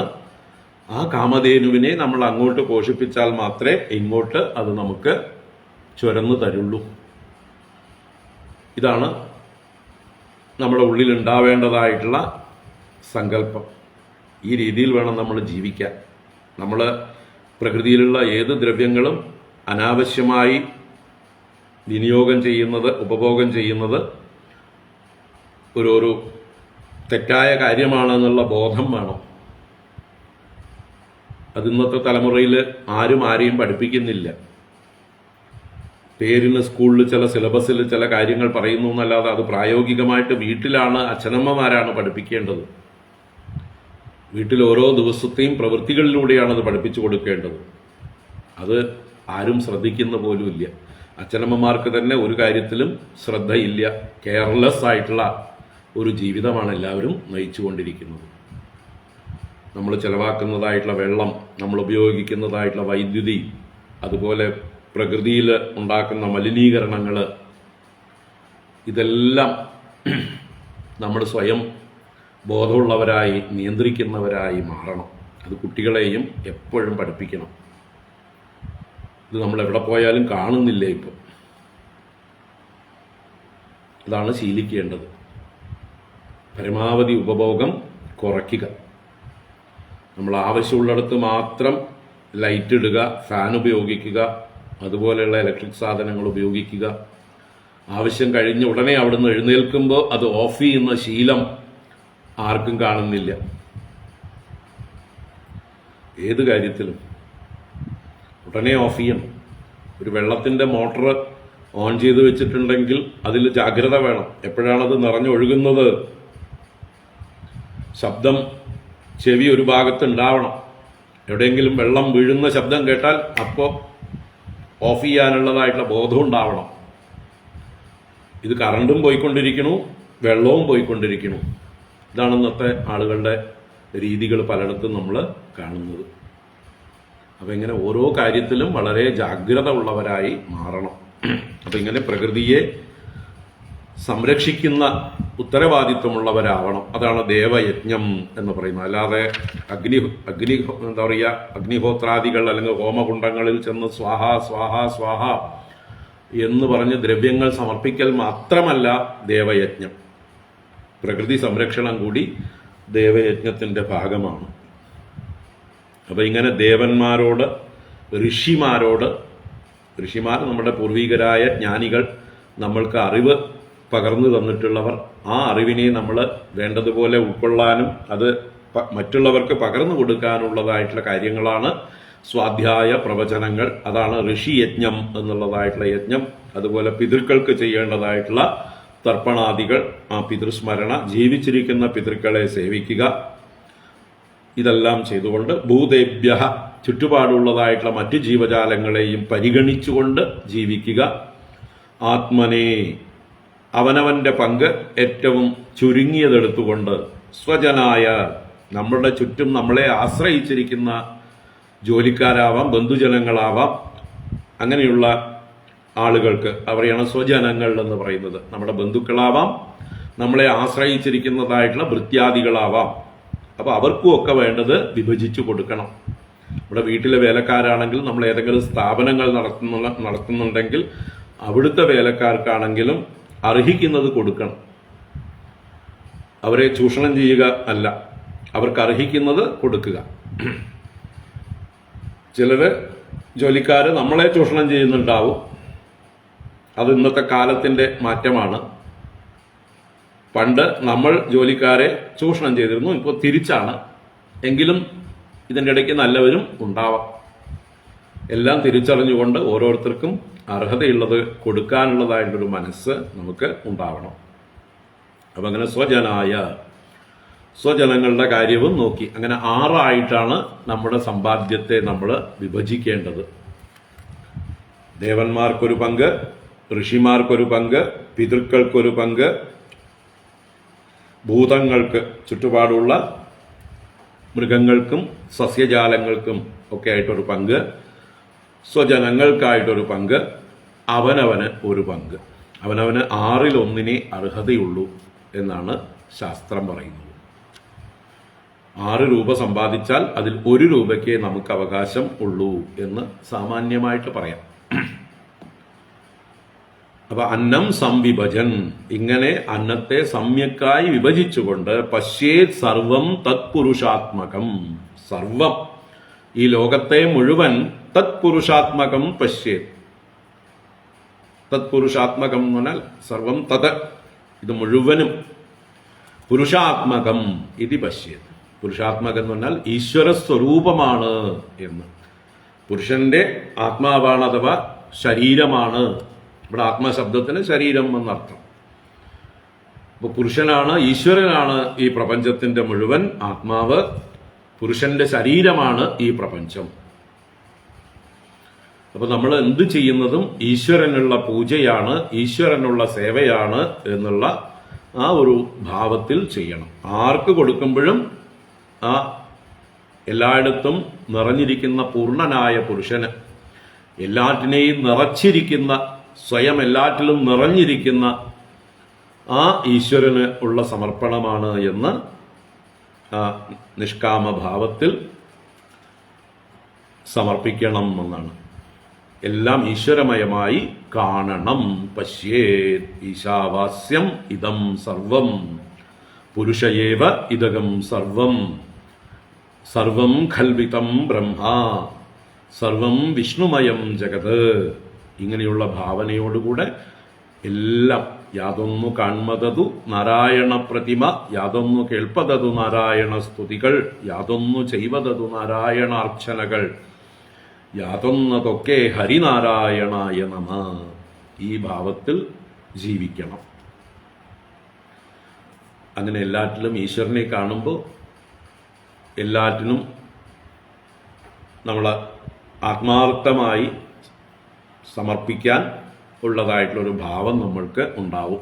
ഒരു മടുപ്പും ഇല്ലാതെ, ഒരു തരത്തിലുള്ളതായിട്ടുള്ള വിഷമവും ഇല്ലാതെ എല്ലാവർക്കും പങ്കിട്ട് കൊടുക്കാൻ ഒരു മടിയും ഉണ്ടാവില്ല. കാരണം എല്ലാം ആരാണ്? ഈശ്വരനാണ്. ഈശ്വരൻ തന്നെയാണ് ഈ പ്രപഞ്ചം, ഈശ്വരൻ്റേതാണ് ഈ പ്രപഞ്ചം, ഈശ്വരൻ തന്നതാണ് നമ്മുടെ എല്ലാ സൗഭാഗ്യങ്ങളും. അപ്പം അത് ഈശ്വരൻ്റേത് ഈശ്വരന് തന്നെ തിരിച്ച് സമർപ്പിക്കുന്നു. ഇതൊന്നും എൻ്റേതല്ല, ഇതം ന മമ, ഇതം ന മമ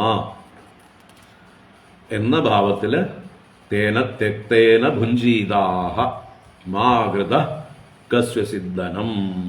ആരുടെ ധനത്തെയും കൊതിക്കാതെ എല്ലാം ഈശ്വരൻ്റേതാണ്, ഈശ്വരനാണെന്ന് അറിഞ്ഞുകൊണ്ട് ത്യാഗബുദ്ധിയോടുകൂടെ മമതാത്യാഗത്തോടെ ജീവിക്കുക. ദേവർഷി പിതൃഭൂതേഭ്യഃ ആത്മനേ സ്വജനായ ച അന്നം സംവിഭജൻ പശ്യേത് സർവം തത്പുരുഷാത്മകം. അപ്പോൾ ഒരു നിന്ദയുമില്ലാതെ നമ്മൾ ആർക്കെങ്കിലും ദാനം ചെയ്യുമ്പോൾ പലപ്പോഴും നമുക്ക് വിചാരമുണ്ട്, ഞാൻ കൊടുക്കുന്നവൻ അവൻ വാങ്ങുന്നവൻ. അപ്പോൾ വാങ്ങുന്നവനോട് ഒരു നീചഭാവം, ഒരു നിന്ദാഭാവം നമ്മുടെ ഉള്ളിൽ ഉണർന്നു വരാറുണ്ട്. അതില്ലാതിരിക്കാനാണ് വാങ്ങുന്നവൻ വിഷ്ണുവാണ്, ഈശ്വരനാണ്. ഞാൻ കൊടുക്കുന്നത് ഈശ്വരനാണ് കൊടുക്കുന്നത്, ഈശ്വരനാണത് എല്ലാറ്റിൻ്റെയും ഉടമസ്ഥൻ. അപ്പം ഞാൻ ആ ഭഗവാനെ സേവിക്കുകയാണ് എന്നുള്ള ഭാവത്തിൽ വേണം കൊടുക്കാനായിക്കൊണ്ട്. ന ദദ്യാദാമിഷം ശ്രാദ്ധേ ന ചാദ്യാത് ധർമ്മതത്വവിത് മുന്യന്നൈ സ്യാത് പരാ പ്രീതിഃ യഥാ ന പശുഹിംസയാ. ന ദദ്യാദാമിഷം ശ്രാദ്ധേ ന ചാദ്യാത് ധർമ്മതത്വവിത് മുന്യന്നൈ സ്യാത് പരാ പ്രീതിഃ യഥാ ന പശുഹിംസയാ. ശ്രാദ്ധാദികളിൽ പാലിക്കേണ്ടതായിട്ടുള്ള നിയമം വ്യക്തമായി പറയുന്നുണ്ട്. എന്താണ്? ന ദദ്യാത് ആമിഷം ശ്രാദ്ധേ. ശ്രാദ്ധേ, ശ്രാദ്ധ സന്ദർഭത്തിൽ ആമിഷം, ആമിഷം എന്ന് പറഞ്ഞാൽ മാംസം. അപ്പൊ മാംസഭക്ഷണം ന ദദ്യാത്, ദാനം ചെയ്യരുത്. ദദ്യാത് എന്ന് പറഞ്ഞാൽ കൊടുക്കേണ്ടതാണ്, ന ദദ്യാത് എന്ന് പറഞ്ഞാൽ കൊടുക്കരുത് എന്നാണ്. അപ്പൊ പ്രോഹിബിറ്റ് ചെയ്തിരിക്കുകയാണ്. അപ്പൊ ശ്രാദ്ധാദി അവസരങ്ങളിൽ മാംസഭക്ഷണം ആർക്കും ദാനം ചെയ്യരുത്. ശ്രാദ്ധത്തിൽ ദാനം മാംസം ഉപയോഗിക്കരുത് എന്നാണ് ഈ പറയുന്നതിന്റെ താല്പര്യം. എന്നുവെച്ച അദ്യാത് ധർമ്മതത്വവിത്. അവിടെ എന്നുവെച്ച അദ്യാത്, അദ്യാത് എന്ന് പറഞ്ഞാൽ ഭക്ഷിക്കണം എന്നാണ്.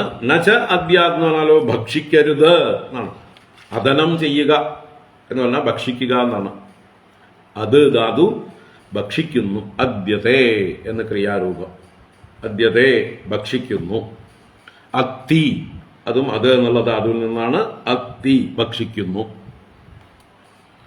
ഭക്ഷിക്കപ്പെടുന്നു എന്നുള്ളതാണ് അദ്യത്തെ. അത്തി ഭക്ഷിക്കുന്നു. ഇതുകൊണ്ടാണ് അന്നം എന്ന പേരുണ്ടായിരിക്കുന്നത്. അന്നത്തിന് അന്നം എന്ന ശബ്ദം ഉണ്ടായത് അത് എന്നുള്ള ധാതുവിൽ നിന്നാണ്. അദ്യത്തെ അത്തി ച ഭൂതാനി തസ്മാദന്നം പ്രചക്ഷത്തെ എന്ന് ഉപനിഷത്തിൽ, തൈത്തിരീയ ഉപനിഷത്തിൽ പറയുന്നുണ്ട്. എന്തുകൊണ്ട് അന്നം എന്ന് വിളിക്കുന്നു? അദ്യത്തെ ഭക്ഷിക്കപ്പെടുന്നു, അത്തി ഭക്ഷിക്കുന്നു, ഭൂതാനി ഭൂതങ്ങളാൽ ഭക്ഷിക്കപ്പെടുന്നത് കൊണ്ടും ഭക്ഷിക്കുന്നത് കൊണ്ടും അന്നം എന്ന് പേര്. ഇവിടെ അദ്യാത് എന്ന് പറഞ്ഞാൽ ഭക്ഷിക്കേണ്ടതാണ്. നച അദ്യാത് ഭക്ഷിക്കരുത്. എന്ത് ഭക്ഷിക്കരുത്? ആമിഷം. എപ്പോൾ? ശ്രാദ്ധേ. ധർമ്മതത്വവിത്ത്. അപ്പൊ ധർമ്മതത്വം അറിയുന്നവൻ ശ്രാദ്ധ സന്ദർഭത്തിൽ മാംസം സ്വയം ഭക്ഷിക്കുകയും അരുത്, അന്യർക്ക് ദാനം ചെയ്യുകയും അരുത്. അപ്പൊ പ്രോഹിബിറ്റ് ചെയ്തിരിക്കുകയാണ് ശ്രാദ്ധാദികൾ. പക്ഷെ ഇവിടെ നമ്മൾ പലയിടത്തും കാണാം, എൻ്റെ അച്ഛന് മാംസഭക്ഷണം ഇഷ്ടമായിരുന്നു, എൻ്റെ അച്ഛൻ കള്ളു കുടിക്കുകയായിരുന്നു, അതുകൊണ്ട് അച്ഛൻ്റെ ശ്രാദ്ധത്തിന് ഒരു കള്ളുക്കുപ്പിയും മാംസഭക്ഷണവും വെച്ച് പൂജ. എന്ന് വെച്ചാൽ അവരെ നന്നാവാൻ സമ്മതിക്കില്ല നമ്മളെന്നർത്ഥം. ഇവിടെ ഇരിക്കുമ്പോഴേ അവരങ്ങനെ ആയിരുന്നു. ഇനി പരലോകത്ത് പോയാലും രാക്ഷസന്മാരായി തീരണം. പരലോകത്ത് അവർക്ക് ഒരു ശ്രേഷ്ഠമായിട്ടുള്ള അവസ്ഥ ഉണ്ടാവണം, നല്ല ജന്മം കിട്ടണം, ആധ്യാത്മികമായ പുരോഗതി ഉണ്ടാവണം അവർക്ക്, അവർ ഈശ്വരനോളം ഉയരേണ്ടവരാണ്, അവർക്ക് സദ്ഗതി ഉണ്ടാവണം എന്ന് വിചാരിച്ചിട്ടാണ് നിങ്ങൾ ശ്രാദ്ധം കഴിക്കുന്നതെങ്കിൽ തീർച്ചയായിട്ടും അവരിവിടെ വെച്ച് ചെയ്തിരുന്ന അധർമ്മത്തെ വീണ്ടും പ്രോത്സാഹിപ്പിക്കരുത്. അവരിവിടെ നമ്മുടെ മുമ്പിൽ അച്ഛനമ്മമാരായിരുന്നപ്പോൾ മാംസം ഭക്ഷിച്ചിരുന്നു, അല്ലെങ്കിൽ കള്ളു കുടിച്ചിരുന്നു, ശരി തന്നെ, അത് അവരുടെ കൊള്ളരുതായ്മയാണ്. ആ കൊള്ളരുതായ്മയെ വീണ്ടും നമ്മൾ പ്രോത്സാഹിപ്പിച്ചുകൊണ്ട് അവർ ഏത് ലോകത്ത് പോയാലും നിങ്ങളുടെ സ്വഭാവം വിടണ്ടാട്ടോ, ഇങ്ങനെ തന്നെ തുടർന്നോളൂട്ടോ, എന്നിട്ട് നരകത്തിലേക്ക് പൊക്കോളൂട്ടോ എന്നാണ് നമ്മൾ പറയുന്നത്. ചിന്തിക്കുക, നമ്മുടെ പിതൃക്കൾ നരകത്തിൽ പോണോ, നീചയോനികളിൽ ചെന്ന് ജനിക്കണോ, പിശാചുക്കളും രാക്ഷസന്മാരുമായി മാറണോ, അതോ അവർക്ക് ഊർധ്വഗതി കിട്ടണോ, സദ്ഗതി കിട്ടണോ? അങ്ങനെയാണെങ്കിൽ സദ്ഗതിയാണ് ഉദ്ദേശിക്കുന്നതെങ്കിൽ അവർക്ക് സാത്വികമായിട്ടുള്ള അന്നമാണ് കൊടുക്കേണ്ടത്. ഇന്ന് പല വിവരമില്ലാത്ത ആളുകളും പ്രാകൃതന്മാർ കാണിക്കുന്ന പ്രവൃത്തികളൊന്നും അവർ ശാസ്ത്രമറിയാതെ ആരൊക്കെയോ തോന്നിയവാസങ്ങൾ ചെയ്തു അതിനെ പിന്തുടരുകയാണ് ചെയ്യുന്നത്. ഇങ്ങനെയാണ് നമ്മുടെ ധർമ്മമെല്ലാം മാറി അനാചാരങ്ങളൊക്കെ വന്നു ചേർന്ന് സനാതനധർമ്മം തന്നെ മൊത്തത്തിൽ പരിഹാസം അതിന് പാത്രമായിക്കൊണ്ടിരിക്കുകയാണ്. ഇങ്ങനെ വന്നു ചേർന്ന അനാചാരങ്ങളെ കൊണ്ടാണ് ഇതിനെല്ലാ പരിഹാസവും വഹിക്കേണ്ടി വരണത്. ഒറിജിനൽ ധർമ്മത്തിൽ പറഞ്ഞതൊന്നുമല്ല കാലാകാലങ്ങളായിട്ട് മനുഷ്യരെ അനുഷ്ഠിച്ചുകൊണ്ടിരിക്കുന്നത്. ധർമ്മലംഘനം നടത്തി തോന്നിയവാസം കാണിച്ചിട്ട് അതിനെ ധർമ്മത്തിന്റെ പേരിൽ ആരോപിക്കുക, എന്നിട്ട് ചീത്തപ്പേര് മുഴുവൻ സനാതനധർമ്മത്തിന്. ആരാണ് സനാതനധർമ്മത്തെ ചീത്തയാക്കിയത്? ഈ കാലാകാലങ്ങളായിട്ട് ഈ അരുതാത്തത് ചെയ്തുകൊണ്ടിരിക്കുന്ന, അനാചാരം ചെയ്തുകൊണ്ടിരിക്കുന്ന ഈ സ്വാർത്ഥരും മൂഢരും ആയിട്ടുള്ള സമൂഹം. അതുകൊണ്ട് സനാതനധർമ്മം ഇതിന് യാതൊരു ദോഷമില്ല. അതെല്ലാ കാലത്തേക്കും എല്ലാവർക്കും പ്രായോഗികമായിട്ടുള്ള ഉത്തമമായിട്ടുള്ള കാര്യങ്ങളാണ് പറഞ്ഞു തന്നിട്ടുള്ളത്. അതാണ് നിലനിൽക്കേണ്ടത്. അതിന് പകരം അനാചാരങ്ങളും ദുരാചാരങ്ങളും അത്യാചാരങ്ങളും ഒക്കെ വന്നു ചേർന്നു. ചിന്തിക്കുക. ഇത് കേൾക്കുന്നവരോടല്ലേ നമുക്ക് പറയാൻ പറ്റുള്ളൂ. അല്ലാതെ നാട്ടിലുള്ള ആളുകളോടൊക്കെ ചെന്ന് പറയാൻ പോയി അവർ കേൾക്കാൻ തയ്യാറില്ലല്ലോ. കുടം കമഴ്ത്തി വെള്ളമൊഴിക്കുന്നത് പോലെയാണ് അവരോടൊക്കെ പറയുന്നതിൽ അർത്ഥമില്ല. അതുകൊണ്ട് നിങ്ങളെങ്കിലും കേൾക്കുന്നവരെങ്കിലും ചിന്തിക്കുക. ശരിയാണെന്ന് തോന്നുന്നുണ്ടെങ്കിൽ, അവനവന് ഉത്തമ ബോധ്യം വന്നിട്ടുണ്ടെങ്കിൽ അത് മറ്റുള്ളവർക്കും പറഞ്ഞു കൊടുക്കുകയും സ്വന്തം ജീവിതത്തിൽ പ്രായോഗികമാക്കുകയും ചെയ്യുക.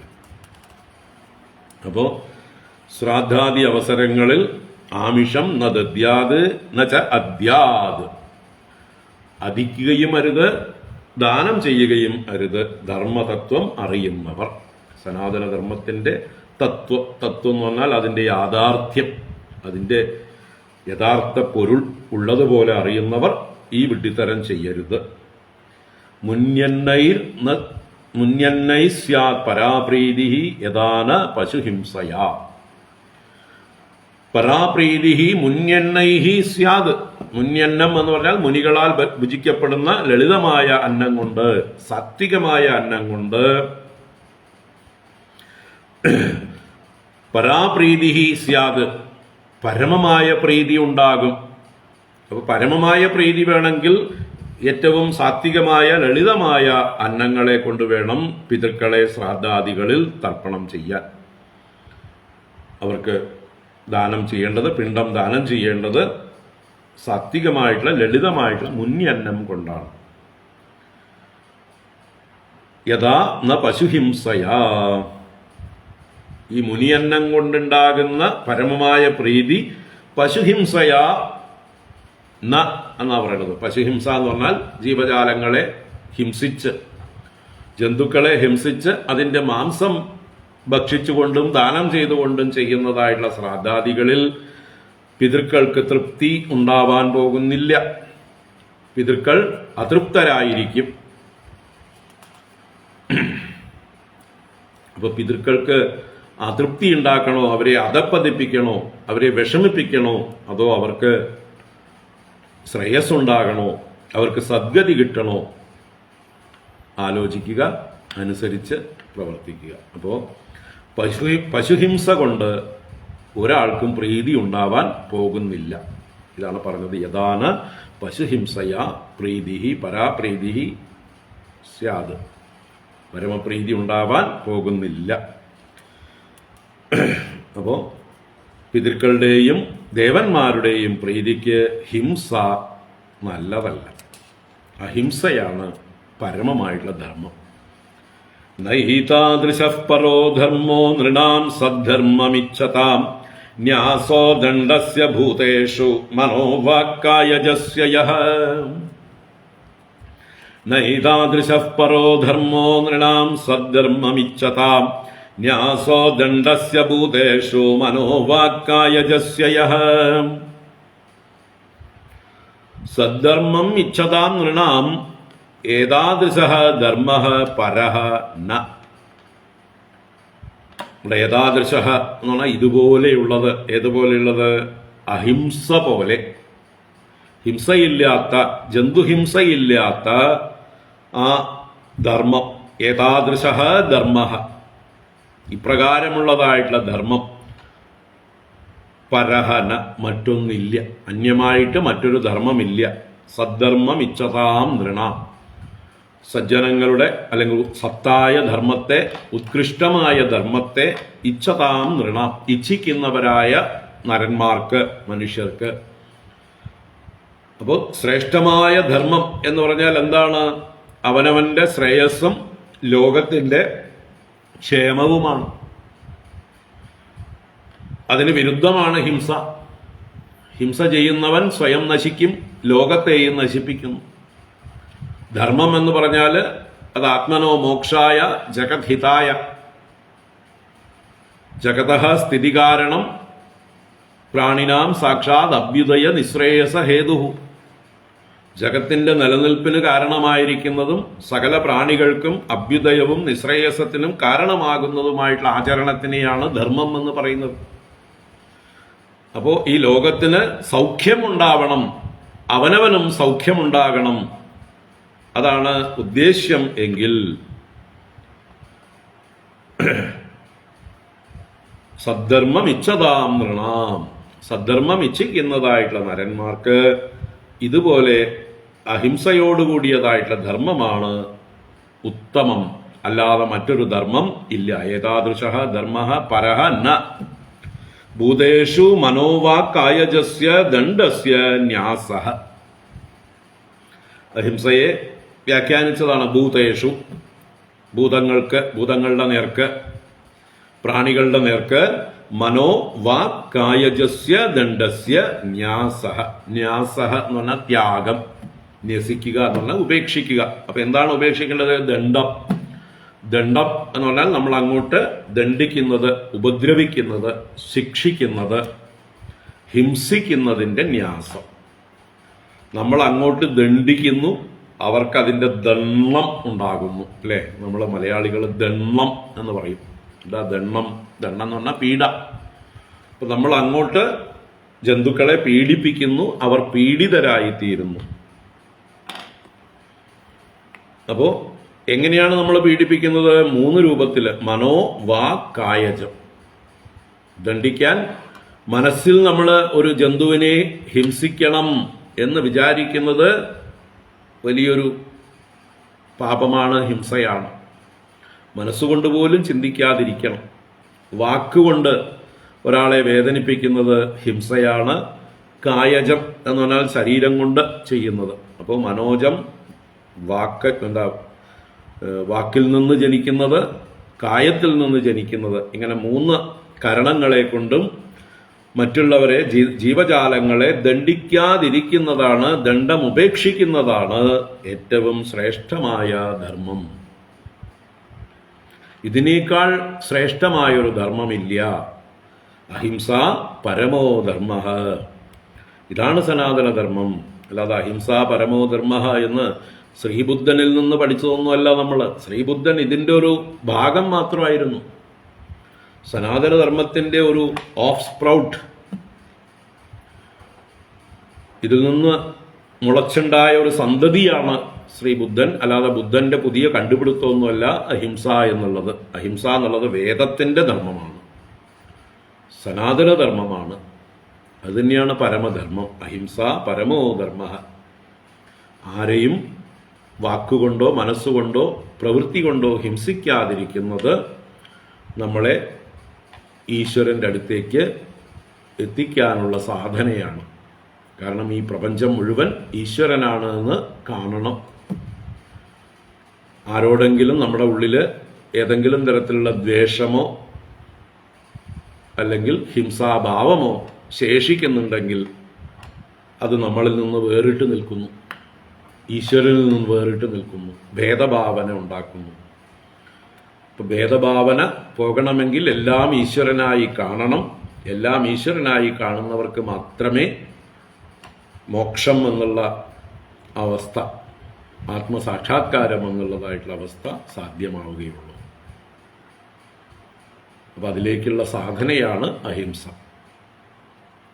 ഹിംസയിലൂടെ നിങ്ങൾക്ക് ആത്മീയമായ ഔന്നത്യത്തിലെത്താൻ സാധ്യമല്ല.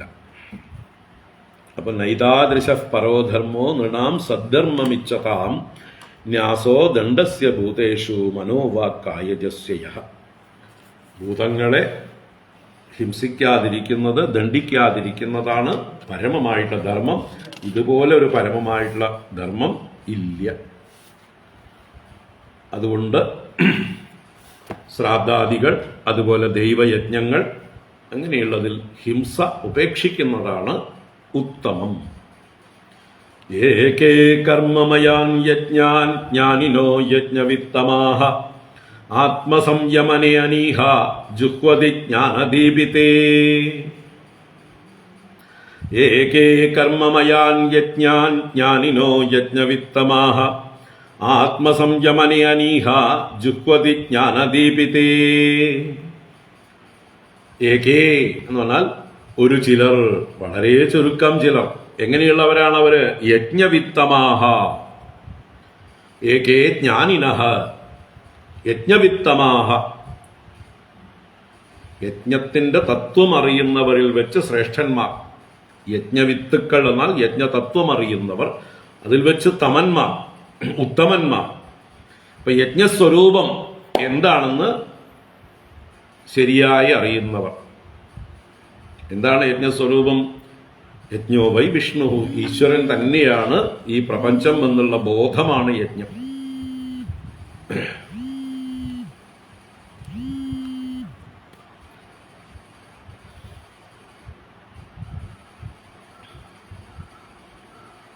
എല്ലാം ആ ഭഗവാനാണ്, ഈശ്വരനാണ് എന്നുള്ളതായിട്ടുള്ള ബോധം എപ്പോഴും നിലനിർത്താൻ കഴിയുകയാണ് വേണ്ടത്. എല്ലാം ഈശ്വരനാണെന്ന് അറിഞ്ഞുകൊണ്ടുള്ളതായിട്ടുള്ള ജീവിത രീതിക്കാണ് യജ്ഞം എന്ന് പറയുന്നത്. അപ്പം അത് തത്വം, അതിൻ്റെ തത്വം അറിയുന്നവർ. ഈശ്വര പ്രീതി വേണോ?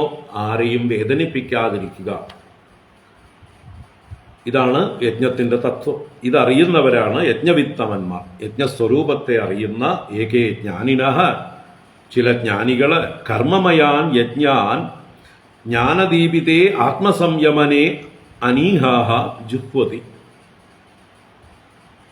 കർമ്മമയാൻ യജ്ഞാൻ, കർമ്മമയങ്ങളായ യജ്ഞങ്ങളെ, വൈദികമായിട്ടുള്ളതാവട്ടെ ഏതു തരത്തിലുള്ളതായിട്ടുള്ള യജ്ഞങ്ങളാകട്ടെ, ദ്രവ്യങ്ങൾ ഉപയോഗിച്ചുകൊണ്ട് കർമ്മങ്ങളെ കൊണ്ട് ചെയ്യുന്നതായിട്ടുള്ള യജ്ഞങ്ങളെ ജ്ഞാനദീപിതേ, ജ്ഞാനം കൊണ്ട് ഉജ്ജ്വലിപ്പിക്കപ്പെട്ടതായിട്ടുള്ള ആത്മസംയമനെ, ആത്മസംയമനമാകുന്ന അഗ്നിയിലേക്ക്, അനീഹാഹ, ഒരു ആഗ്രഹങ്ങളും പ്രവൃത്തികളും ഇല്ലാത്തവരായിട്ട് ജുഹ്വതി, ഹോമിക്കുന്നു. അവർ സർവകർമ്മങ്ങളെയും ആത്മസംയമനമാകുന്ന അഗ്നിയിലേക്ക് ഹോമിക്കുന്നു. അപ്പം അവർക്ക് ദ്രവ്യയജ്ഞങ്ങളോ മറ്റുള്ളതായിട്ടുള്ള കർമ്മങ്ങളോ ക്രിയകളോ ഒന്നും ആവശ്യമില്ല. അവരതിനൊക്കെ ഉപരിയായിട്ട് വളർന്നു നൈഷ്കർമ്മ്യം എന്നുള്ളതായിട്ടുള്ള അവസ്ഥയെ പ്രാപിച്ചിരിക്കുന്നു, നിർവേദത്തെ പ്രാപിച്ചിരിക്കുന്നു. വൈദികമായ കർമ്മങ്ങൾ പോലും ഉപേക്ഷിച്ച അവസ്ഥയാണ് നിർവേദം. വേദങ്ങളിൽ ഇന്ന കർമ്മങ്ങൾ മസ്റ്റായിട്ട് ചെയ്യണം എന്നുള്ള അനുശാസനകളൊക്കെ ഉണ്ടെങ്കിലും അതെല്ലാം ആ ഒരു അവസ്ഥയിൽ, ഗൃഹസ്ഥാശ്രമം അവസ്ഥയിൽ ചെയ്തുകൊണ്ടിരുന്നു. പിന്നീട് അതിൽ നിന്ന് ഉയർന്ന് വാനപ്രസ്ഥനും സന്യാസിയുമാകുന്നതായിട്ടുള്ള ഒരു തലത്തിലേക്ക് ഉയരുമ്പോൾ എല്ലാ കർമ്മങ്ങളും ഉപേക്ഷിക്കണം. അതങ്ങനെ ദ്രവ്യമയമായിട്ടുള്ള കർമ്മങ്ങളെയെല്ലാം ഹോമിച്ച്, ജ്ഞാനാഗ്നിയിൽ ഹോമിച്ച്, ആത്മസംയമനാഗ്നിയിൽ ഹോമിച്ച് അവർ സ്വയം ആ ഈശ്വര സ്വരൂപത്തെ എപ്പോഴും ഉണർന്ന് ഉപാസിക്കുന്നു. ആരെയും ഉപദ്രവിക്കുന്ന സ്വഭാവം അവർക്കില്ല. ഒരു പൂനുള്ളി ഭഗവാൻ അർച്ചന ചെയ്യണമെന്ന് പോലും അവർക്ക് തോന്നില്ല. കാരണം പൂനുള്ളുമ്പോൾ ആ പൂവിനെ നശിപ്പിക്കുകയാണ്, അതിന് വേദനിക്കും. അതും പ്രകൃതിയിലുള്ളതായിട്ടുള്ളൊരു ജീവനാണ് എന്നുള്ള തോന്നലുണ്ടാവും.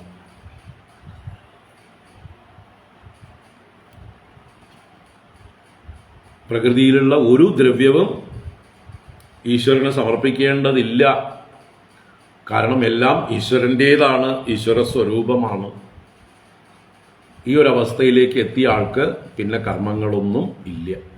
അപ്പം അങ്ങനെയുള്ള ഉയർന്ന തലത്തിലിരിക്കുന്ന സർവവും ഈശ്വരമയമായി കാണുന്ന, എല്ലാം യജ്ഞസ്വരൂപമായി കാണുന്ന ഒരു മഹാത്മാവ് തൻ്റെ ജ്ഞാനാഗ്നിയിൽ സർവകർമ്മങ്ങളെയും ഭസ്മീകരിച്ചിരിക്കുന്നു, ദഹിപ്പിച്ചിരിക്കുന്നു. അദ്ദേഹത്തിന് പിന്നെ കർമ്മങ്ങളില്ല.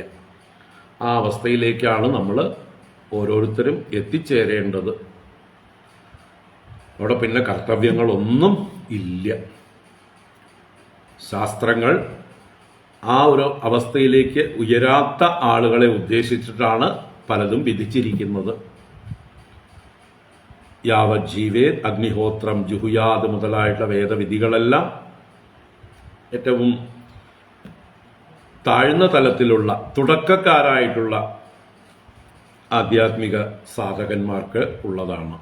ഉയർന്ന തലത്തിൽ എത്തിക്കഴിയുമ്പോൾ ഈ വിധികളെല്ലാം പിൻവാങ്ങുന്നു.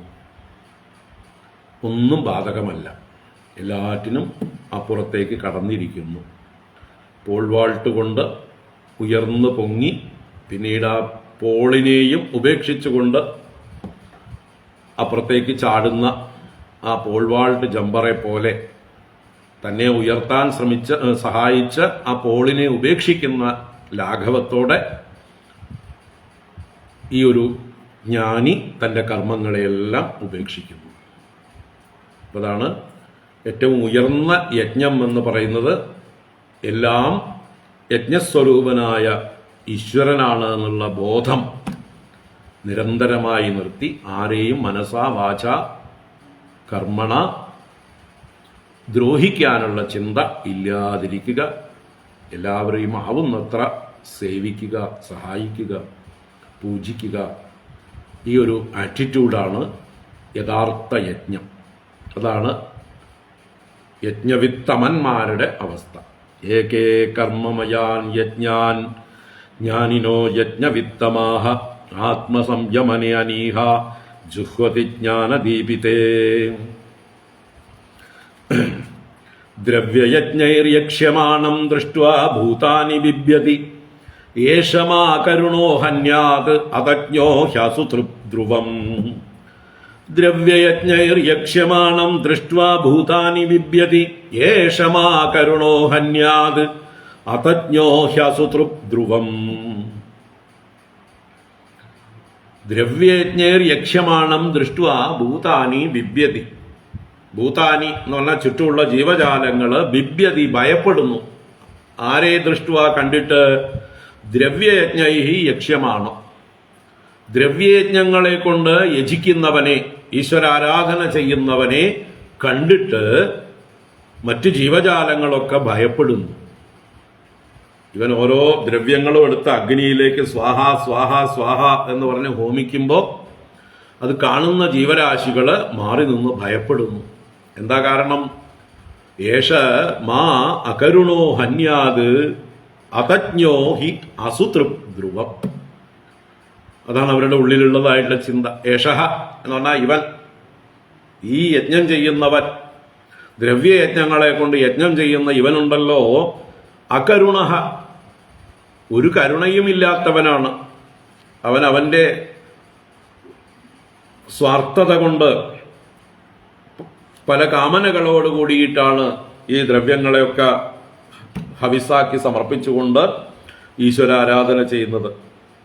അപ്പൊ അവന്റെ സ്വാർത്ഥത കൊണ്ട് എന്ത് നഷ്ടപ്പെട്ടു? അവന്റെ കാരുണ്യമില്ലാതെയായി. അവന്റെ ഹൃദയത്തിന് കാഠിന്യം വന്നു ചേർന്നു, അലിവില്ലാതെയായി. അങ്ങനെ അകരുണനായിട്ടുള്ള അതജ്ഞഹ എന്ന് പറയുന്നുണ്ട്. അതജ്ഞഹ എന്ന് പറഞ്ഞാൽ തത്വം അറിയാത്തവൻ. എന്നാ തത് ജാനാതീതി അതജ്ഞഹ. എന്താണ് യജ്ഞത്തിന്റെ താല്പര്യം? യജ്ഞത്തിന്റെ താല്പര്യം ഈശ്വരപ്രീതിയാണ്. യജ്ഞസ്വരൂപനായ ഈശ്വരന്റെ പ്രീതിയാണ് യജ്ഞത്തിന്റെ പരമമായിട്ടുള്ള താല്പര്യം. ആ ഈശ്വരപ്രീതിയിലൂടെ നമ്മുടെ പരിപൂർണമായ ചിത്തശുദ്ധിയും ഈശ്വര സാക്ഷാത്കാരവുമാണ് അതിന്റെ ഫലം. അപ്പോ യജ്ഞം കൊണ്ട് ഈശ്വരപ്രീതി ആണ് വേണ്ടത്. ഈശ്വരപ്രീതിക്ക് അഹിംസയാണ് ഉത്തമം എന്നറിയാത്ത അതജ്ഞഃ, ഈ അറിവില്ലാത്തവൻ, ഈ മൂഢൻ, അതജ്ഞൻ അകരുണനായിക്കൊണ്ട് യാതൊരു കാരുണ്യവുമില്ലാതെ അസുതൃപ്പ് എന്ന് പറഞ്ഞാൽ അസുവിനെ തൃപ്തിപ്പെടുത്തുന്നവൻ, അവന്റെ പ്രാണനെ തൃപ്തിപ്പെടുത്തുന്നവൻ, അവന്റെ ഇന്ദ്രിയങ്ങളെ തൃപ്തിപ്പെടുത്തുന്നവൻ, അവന്റെ സുഖത്തിന് സ്വാർത്ഥനായിക്കൊണ്ട് എന്ത് ചെയ്യണു? യേശ മാ ഹന്യാത് ധ്രുവം, ഇവൻ എന്നെയും കൊല്ലും. അവന്റെ സുഖത്തിന് വേണ്ടി മാ എന്ന് പറഞ്ഞാൽ മാം, എന്നെയും ഹന്യാത് കൊല്ലാൻ സാധ്യതയുണ്ട്. ഓരോന്നും ദ്രവ്യങ്ങളെ ഹോമിച്ച് അവസാനം എന്നെയാണ് കയ്യിൽ കിട്ടണമെങ്കിൽ എന്നെയും അവൻ ഹോമിക്കും. ധ്രുവം, നിശ്ചയം.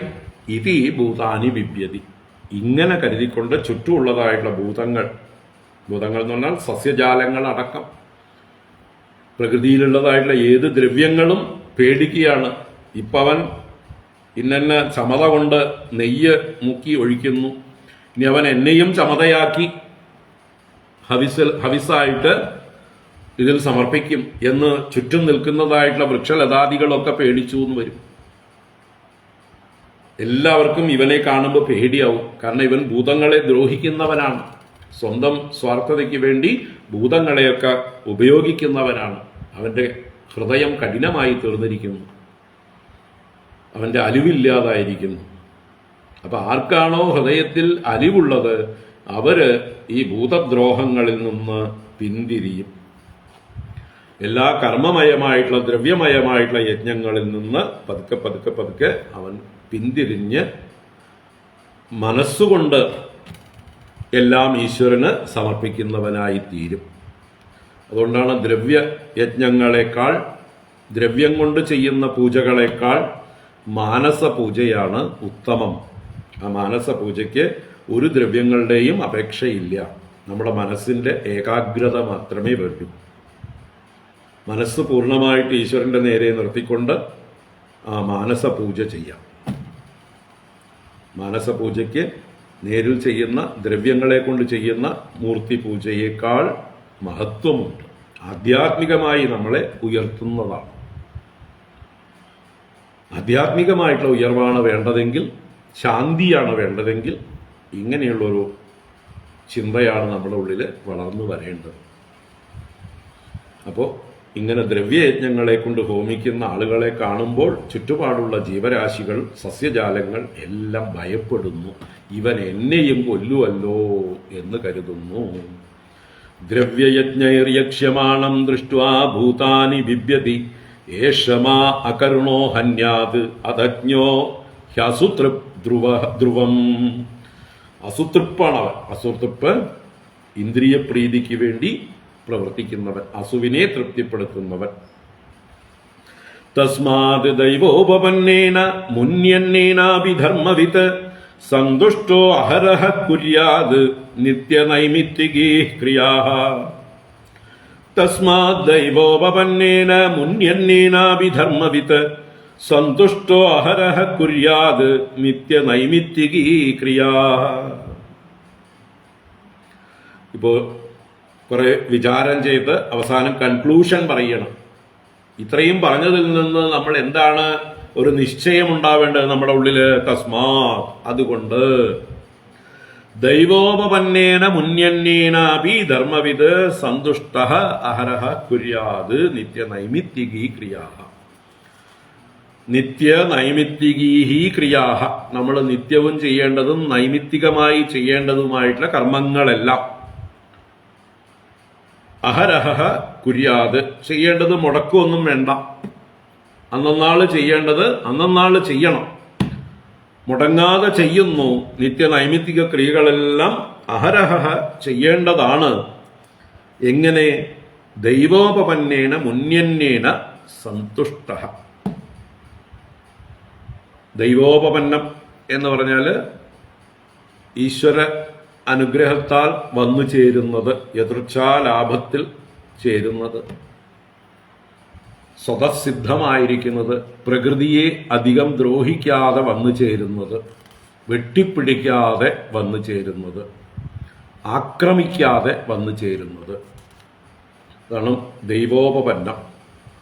അപ്പോൾ പ്രകൃതിക്ക് വലിയ ദോഷമൊന്നും ഉണ്ടാക്കാതെ ഏറ്റവും ലളിതമായ രീതിയിൽ നമ്മുടെ മുമ്പിൽ വന്നു ചേർന്നിട്ടുള്ള ദ്രവ്യങ്ങളെ കൊണ്ട് മുന്യന്നേനാപി, മുന്യന്നം മുനിമാർക്ക് കൊടുക്കുന്ന അന്നം, അല്ലെങ്കിൽ മുനിമാർ ഭക്ഷിക്കുന്ന അന്നം, ലളിതമായതും സാത്വികമായതുമായിട്ടുള്ള അന്നത്തെ കൊണ്ട് ധർമ്മവിത്ത് സന്തുഷ്ട,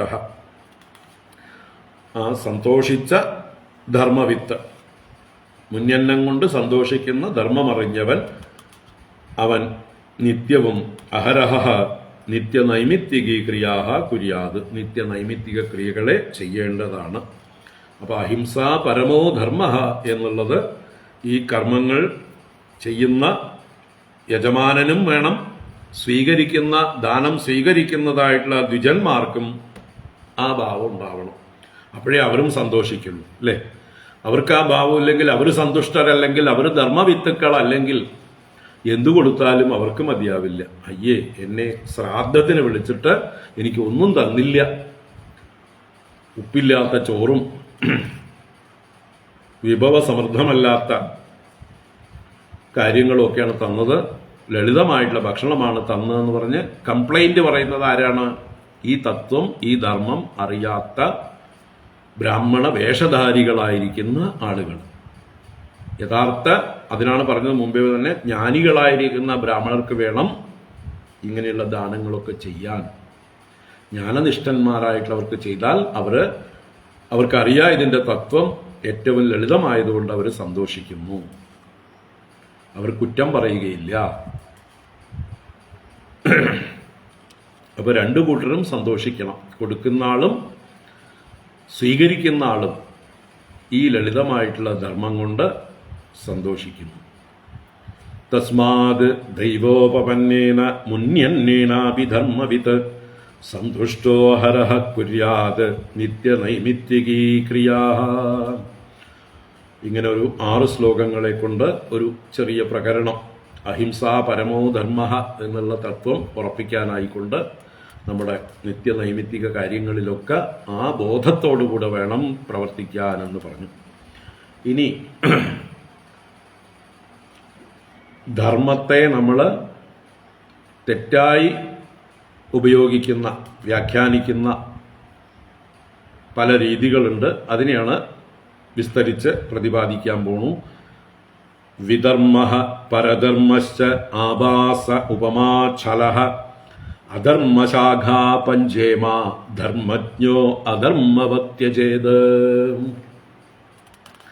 വിധർമ്മഃ പരധർമ്മശ്ച ആഭാസഃ ഉപമാ ഛലഃ അധർമ്മശാഖാ പഞ്ചേമ ധർമ്മജ്ഞോ അധർമ്മവത്യജേത്. 5 കാര്യങ്ങൾ പറയുന്നു. വിധർമ്മം, പരധർമ്മം, ആഭാസം, ഉപമ, ഛലം. 5 കാര്യങ്ങളാണ് പറഞ്ഞത്. എന്തൊക്കെയാണ്? വിധർമ്മഃ പരധർമ്മഃ ആഭാസഃ ഉപമ ഛലഃ.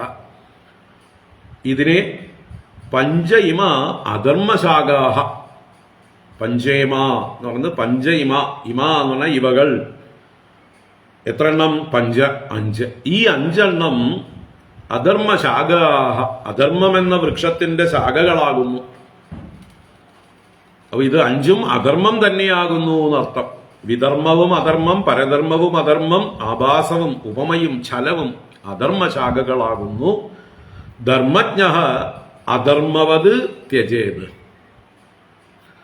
ധർമ്മത്തെ അറിയുന്നവൻ, ധർമ്മത്തിന്റെ തത്വം അറിയുന്നവൻ ഈ 5നെയും, ഈ പഞ്ചഇമ, വിധർമ്മം, പരധർമ്മം, ആഭാസം, ഉപമ, ഛലം എന്നിങ്ങനെയുള്ള 5 കാര്യങ്ങളെ അധർമ്മവത് ത്യജേത്, അധർമ്മം എന്ന പോലെ തന്നെ ത്യജിക്കേണ്ടതാണ്. കാരണം അധർമ്മത്തിന്റെ ശാഖകൾ തന്നെയാണ്. അപ്പൊ ഇവയെ ത്യജിക്കേണ്ടതാണ് എന്ന് ആദ്യം ആമുഖമായി പറഞ്ഞു. ഇനി ഇതെന്താണ് എന്നുള്ളത് നമ്മളിപ്പോ ശബ്ദങ്ങൾ കേട്ടു. വിധർമ്മം, പരധർമ്മം, ആഭാസം, ഉപമ, ഛലം. 5 ശബ്ദങ്ങൾ കേട്ടു. നമുക്കിതൊന്നും പരിചയമില്ല, അല്ലേ? അപ്പൊ ഭാഗവതം തന്നെ, നാരദ മഹർഷി തന്നെ നമുക്ക് ഇത് ഓരോന്നും എന്താണെന്ന് വിസ്തരിച്ച് പറഞ്ഞു തരണു. എന്താണ് വിധർമ്മം, എന്താണ് പരധർമ്മം, എന്താണ് ആഭാസം, എന്താണ് ഉപമ, എന്താണ് ഛലം. അത് നമുക്ക് നാളെ കാണാം. ഇന്നിവിടെ ഇരിക്കട്ടെ. ഓം കായേന വാചാ മനസേന്ദ്രിയർവാ ബുദ്ധ്യാത്മനാ വാ പ്രകൃതേ സ്വഭാവാത് കരോമി യദ്യത് സകലം പരസ്മൈ നാരായണായേതി സമർപ്പയാമി. ഓം ശാന്തി ശാന്തി ശാന്തി. ഹരി ഓം. ശ്രീ ഗുരുഭ്യോ നമഃ. ഹരി ഓം.